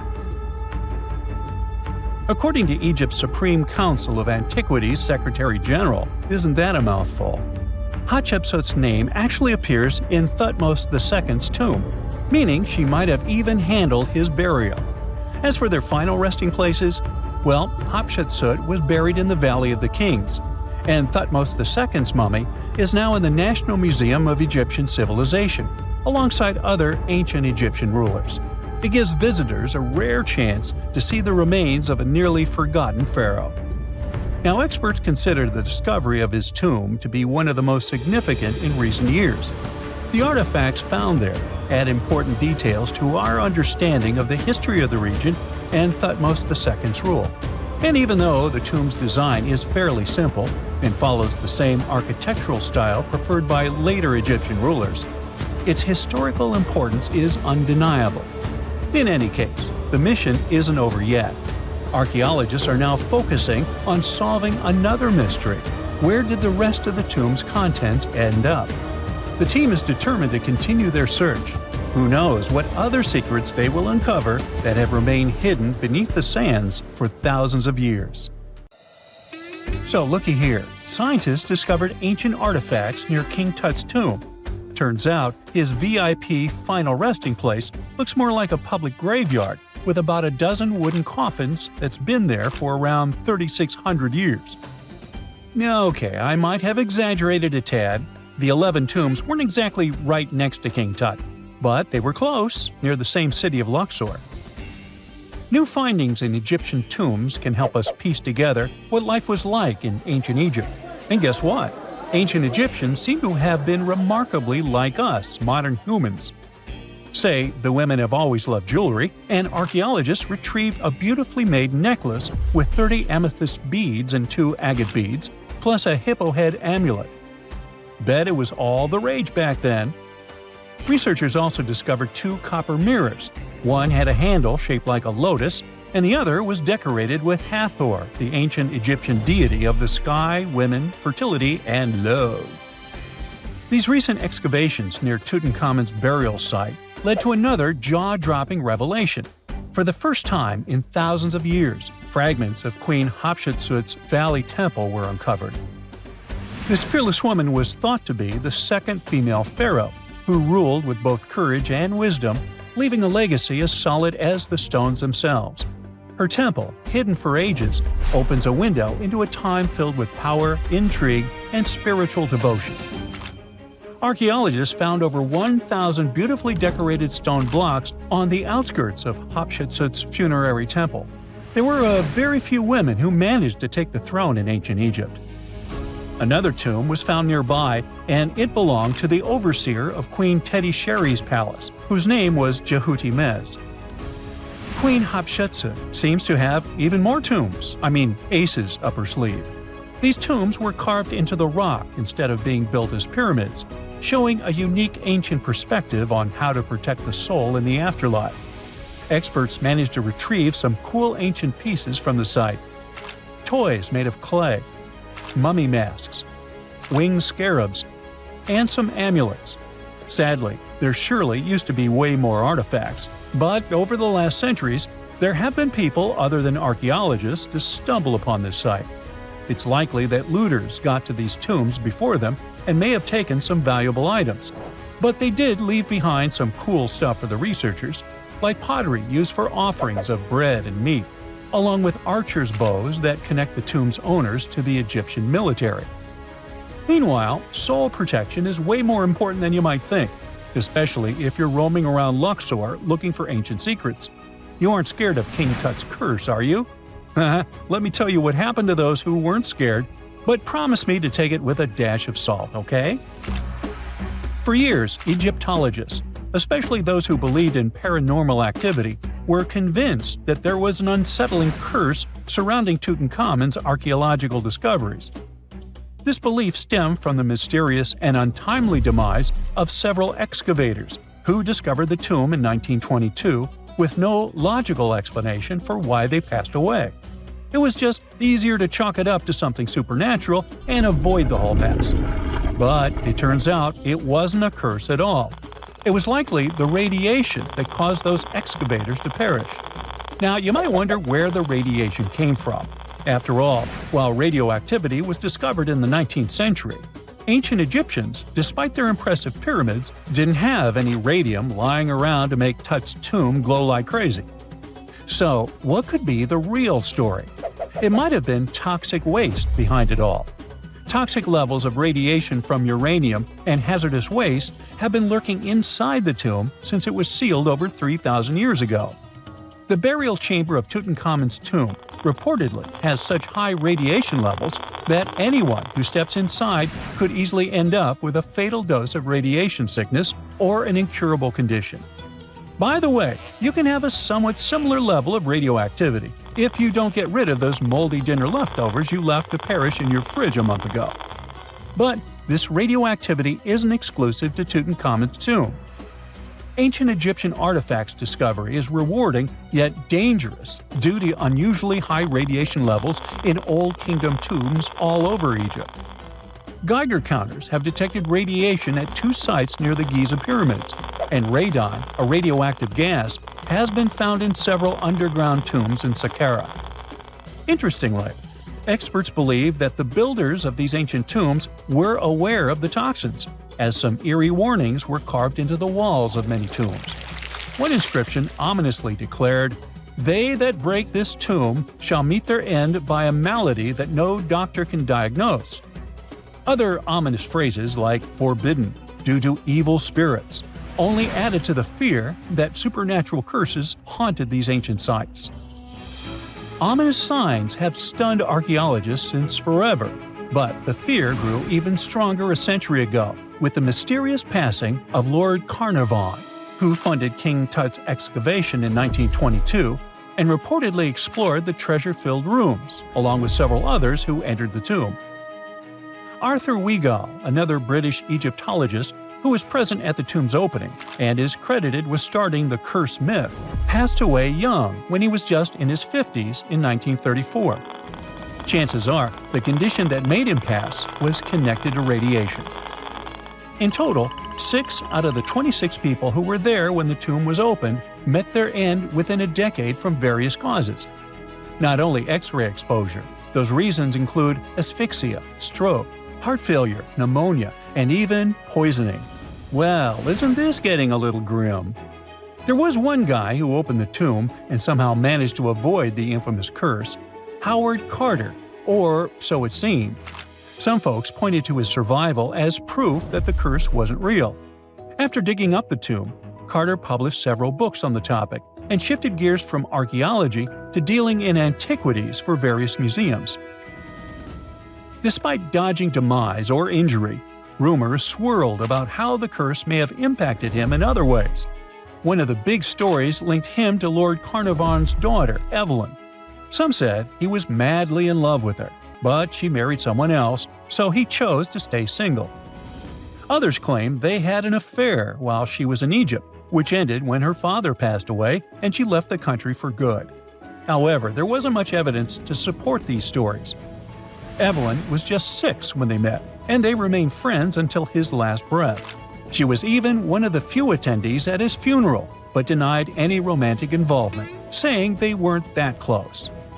A year after the revolutionary discovery near King Tut's tomb, Evelyn married politician Sir Brograve Beauchamp and had a daughter.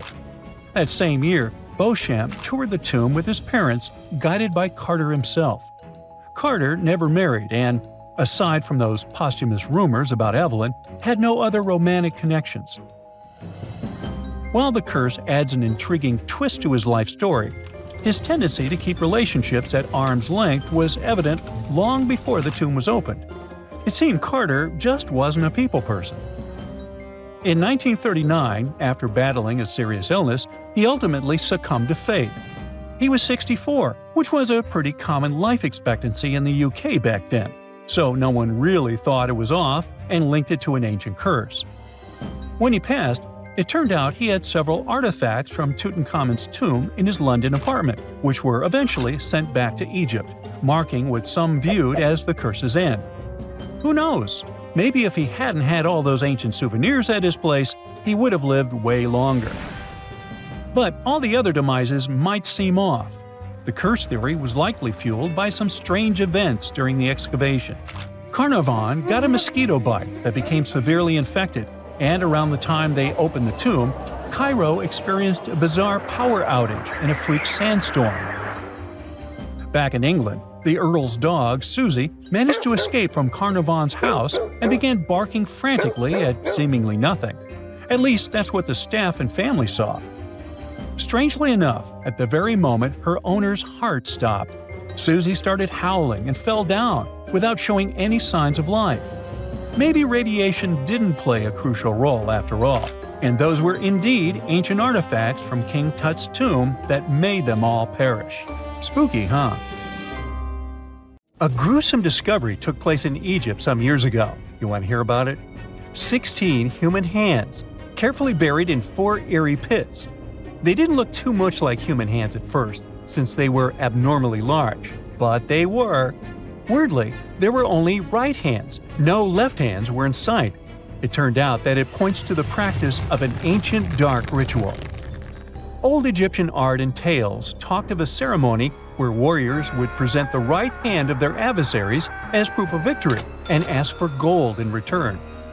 Egyptians believed in the afterlife, so cutting off someone's hand meant you cut off their power eternally. Guaranteeing this type of defeat was interesting to the winning party. Here, the fight was between Egyptians versus Hyksos, who lived in what was once known as Canaan. Egypt has always been the center of some history-changing findings, and some time ago, this papyrus was found. If we stretched it open, it would be just a tad bigger than the height of a skyscraper. The world's tiniest skyscraper, which is located in Wichita Falls, Texas. When humans didn't write on their notes app, they wrote on this thing, made from the medulla of a papyrus plant. Around 2,000 years ago, ancient Egyptians wrote something reminiscent of a book where they describe most of their funerary traditions and their visions of the afterlife. It's considered one of the most important texts from ancient Egypt and is still sold in bookstores to this day.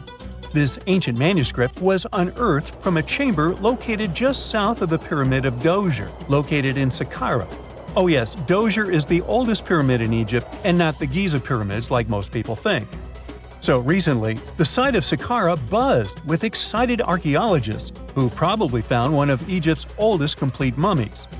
They believe that this beautiful and well-preserved mummy was that of a wealthy man.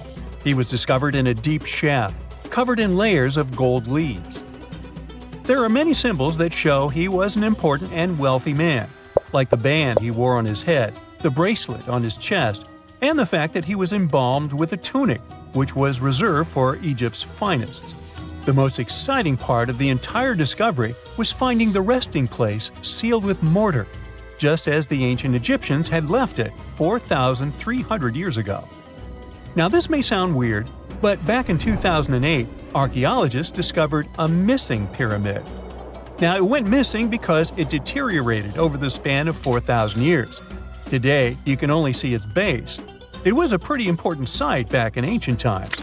It is said that around the area of the pyramid, the ancients hosted a special type of ceremony where high priests would carry mummified remains of sacred bulls. Now, here's a fun fact. Ancient Egyptians believed that Apis bulls were earthly incarnations of the city deity of Memphis and was connected to rites of fertility. It wasn't just any Apis bull, though. They needed to be all black, with a single white mark between its horns and a bunch of very specific characteristics. They were selected by the local priests and honored until they passed away. After that, they were mummified and buried in underground galleries. Meanwhile, this missing pyramid sort of disappeared around the 1800s. It was a German archaeologist who first found it in the village of Saqqara. He called it the Headless Pyramid when he first found it. But then, years after the official discovery, the desert sand came along and covered the whole thing. There were some excavations between the 19th and 20th centuries, but they weren't too systematic. That's why scientists were so thrilled when they dug an entire pyramid's base after removing the 25-foot mound of sand that was covering it. Oh, and it turns out American archaeologists are excavating a cemetery in Egypt that could contain over 1 million mummified bodies. So far, archaeologists have dug around 1,700 mummies. One of the main differences from other classic Egyptian mummies is that these people weren't kings and pharaohs.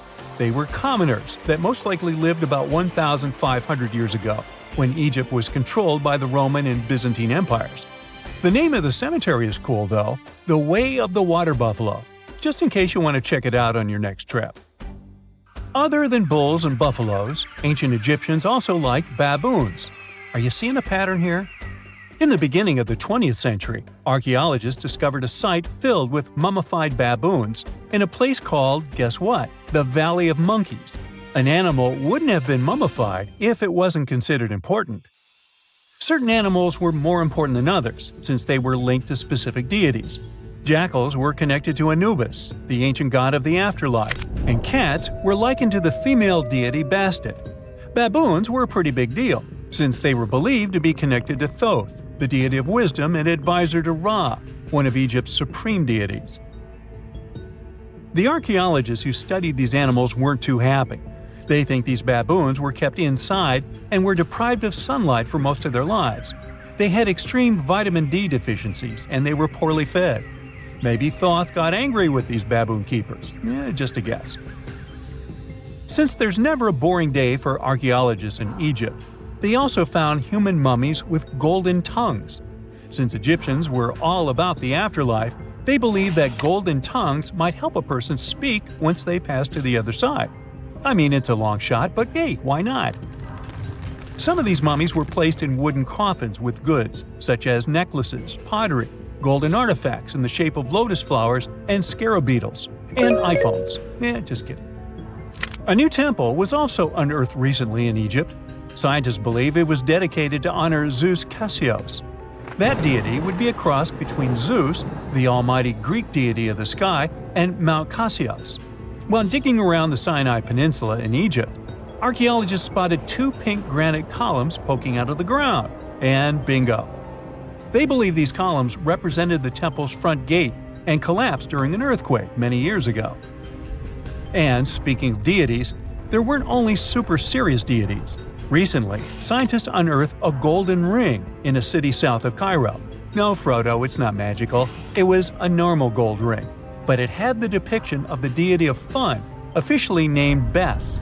This deity is often described in sacred texts as a happy, chubby dwarf. Today, many tattoos we get are sorta deprived of any sense and are made of aesthetic purposes only. In ancient Egypt, though, women would get tattoos as a token of protection for childbirth. That's what scientists think, at least. Around the Nile region, scientists found some mummies that had well-preserved tattoos, which is a rarity since the skin deteriorates so easily. 2 of these women tattooed their lower backs, and the drawings were simple. They were mostly pictures, including that same chubby dwarf we just talked about, Bess. He also had a side hustle as the protector of women during childbirth. Now, would you believe me if I told you ancient Egyptians invented robots? No? Well, that's because that's not entirely true. Sure, they were astronomers, mathematicians, and engineers, and somehow they also squeezed an eccentric invention into that package. An automated deity some scientists called Hathor. This wooden statue had been in the Metropolitan Museum of Art for years before someone noticed its secret. With the help of an X-ray machine, specialists discovered a mechanical operating system inside it. The pulley-like axis goes from the statue's shoulder to her left leg. When the system rotates, the statue raises and lowers her hand. Hey, pick me! Pick me! I got my hand up here. No man shall ever find my tomb. That's what, according to rumors, Cleopatra once said. Rumor has it really wasn't about the gender. She wanted no living soul to disturb her, and I think she meant that no human would ever discover the location of her grave. But, surprisingly, it was indeed a woman who was closer than anyone before to finally discovering the Queen's resting place. Meet Kathleen Martinez Berry, a criminal lawyer turned archaeologist. She got so intrigued with Cleopatra's story that she packed her bags and went to Egypt with no official support and even no permission from the authorities. All she had was pure determination to find the Queen's tomb. Now, you could say Kathleen had always been ahead of the game. She skipped grades in school, mastered piano, chess, swimming, and martial arts, and grew up listening to top intellectuals debating in her home. And she even got her law degree at just 19, and archaeology was her side passion. She had never actually been to Egypt, never dug up a single artifact. But her fascination with Cleopatra went all the way back to an argument with her father in 1990. That day, she walked into his library looking for a copy of Antony and Cleopatra by Shakespeare. Her dad, Fausto Martinez, a professor and legal expert, casually called Cleopatra a seductress. Kathleen wasn't having it. She fired back, arguing that history had been totally unfair to Cleopatra. The Romans, she said, wanted to destroy her reputation, and for centuries, people had just believed their version of the story. The debate went on for hours, and in the end, her father admitted maybe he had judged Cleopatra too harshly. That conversation changed everything for Kathleen. From that day on, she read every ancient text she could find, especially Plutarch's account of Cleopatra and Mark Antony. The more she learned, the more convinced she became that Cleopatra wasn't just some queen who fell for the wrong guy. She was a genius, playing a dangerous political game to keep Egypt independent.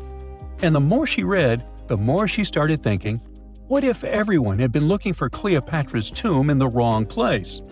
That thought stuck with her. When she was caring for her second child, she earned a master's in archaeology. Multitasking. That reignited an obsession that would take over her life, uncovering the truth about Cleopatra. Even though most experts believe that Cleopatra's tomb, along with the final resting place of 13 other Ptolemaic rulers, lies somewhere beneath modern-day Alexandria, Dr. Martinez has a different idea. She believes Cleopatra was buried at Taposiris Magna, an ancient temple dedicated to Osiris, the Egyptian deity of the afterlife. But she still needed an ancient foundation plate. These plates, about the size of a smartphone, were placed beneath important temple structures and often contained inscriptions explaining when and why the temple was built. If she could find a plate that confirmed the temple was dedicated to Isis, Cleopatra's patron deity, she'd have solid proof that this was the right place to look. Nothing could deter Martinez. She excavated the entire temple site, digging deeper than anyone before her. Her team found coins with Cleopatra's name and face stamped on them. It meant Cleopatra had a direct connection to this site. Then, they uncovered something even more interesting. A tunnel used to bring water to people, leading straight from the temple into the Mediterranean Sea. So, if parts of the temple had already sunken into the water, could Cleopatra's tomb be down there too? Martinez needed proof to convince Egyptian authorities to let her search underwater. And against all odds, she found the missing foundation plate. On it, the pharaoh offered a large area of Nubia to deity Isis. That was it, the confirmation she needed. The temple was indeed dedicated to Isis, proving her theory wasn't just speculation. If one temple was on land, Martinez suspected the second temple, possibly Cleopatra's tomb, had collapsed into the sea. She needed help from experts in underwater archaeology, so she reached out to Robert Ballard, the guy who discovered the Titanic. With support from the Egyptian authorities, she and her team began exploring the waters off the coast of Alexandria. And what they found was mind-blowing. Underwater, they discovered massive stone structures, some standing 6 to 10 feet tall, right where the coastline would have been thousands of years ago. They also found basalt blocks, the same material used in the statues from the first temple. That meant one thing: those weren't just random rocks. They were the remains of a lost city, buried beneath the sea for centuries. Now, we can only wait and see whether Martinez and her team will be able to unravel one of the greatest mysteries of the past left by the outstanding woman that was Cleopatra. Here's some backstory. After her father, Ptolemy VII, passed away, Egypt's throne went to both Ptolemy VIII and Cleopatra, or so it seemed. Cleopatra, just 18 at the time, allegedly married her 10-year-old brother. Yeah, ancient royalty had some different customs, though there's no solid proof of that. But sibling love didn't last long. Young Ptolemy decided he wanted all the power for himself and tried to push Cleopatra out. Forced to flee the country, she didn't just sit around feeling sorry for herself. She raised an army, ready to march back and take what was hers. That's how, at 21, she was already in the Sinai Desert, leading an army and planning her return to the throne. Now, by that time, Cleopatra had already been locked in a powerful political, and not only political, alliance with Julius Caesar. In June 47 BC, she gave birth to a son, Ptolemy Caesar, better known as Caesarion, who, many believe, was Caesar's child. But that didn't stop her from playing by Egyptian royal rules. And her husband number 2, her other brother, Ptolemy XIV. Yep, despite her ongoing affair with Caesar, Cleopatra married yet another sibling, because, in her world, keeping the throne in the family was the name of the game. Now, marriage aside, Cleopatra's bond with Caesar stayed strong. She even traveled to Rome with Ptolemy XIV for a state visit. But instead of playing the role of a dutiful queen, she stayed in Caesar's private villa by the Tiber River. But after Julius Caesar lost his life in 44 BCE on the Ides of March, Cleopatra's political standing became shaky. To make matters worse, her brother-husband Ptolemy XIV passed away soon after, and some suspect Cleopatra had a hand in it, leaving her as the sole ruler of Egypt. Meanwhile, back in Rome, Mark Antony was rising to power as Caesar's presumed successor. Wanting to size up the Queen of Egypt, he summoned Cleopatra, and she did not disappoint. Sailing into town on a lavish barge dressed as a deity, Cleopatra made quite an entrance. Antony was instantly mesmerized, so much so that he left his third wife back in Rome and followed Cleopatra to Alexandria, where their relationship turned into a full-blown royal affair. The two had 3 children together. Together, they waged war against Caesar's adopted son, Octavian, in a battle for control of the Roman Empire. The last time the queen was seen, she was in her mausoleum, dressed in full royal splendor, diadem on her head, lying on what Plutarch called a golden couch. When Antony and Cleopatra lost at Actium, Octavian's forces marched into Alexandria. Cleopatra apparently knew the end was near, so she locked herself inside her mausoleum, surrounded by gold, silver, pearls, and priceless art. Those were the treasures she threatened to burn rather than let the Romans take them. Antony, meanwhile, wasn't going to let the Romans capture him alive. He wounded himself with his own sword, but before he passed away, he was carried to Cleopatra's side. She held him as he took his last breath in her arms. A little over a week later, Cleopatra made her own choice. Rather than face humiliation as Octavia's prisoner, she ended her life. Legend says it was the bite of a deadly asp, though history isn't quite clear on that. At the time, Cleopatra was only 39. Sounds like a rather full life to me.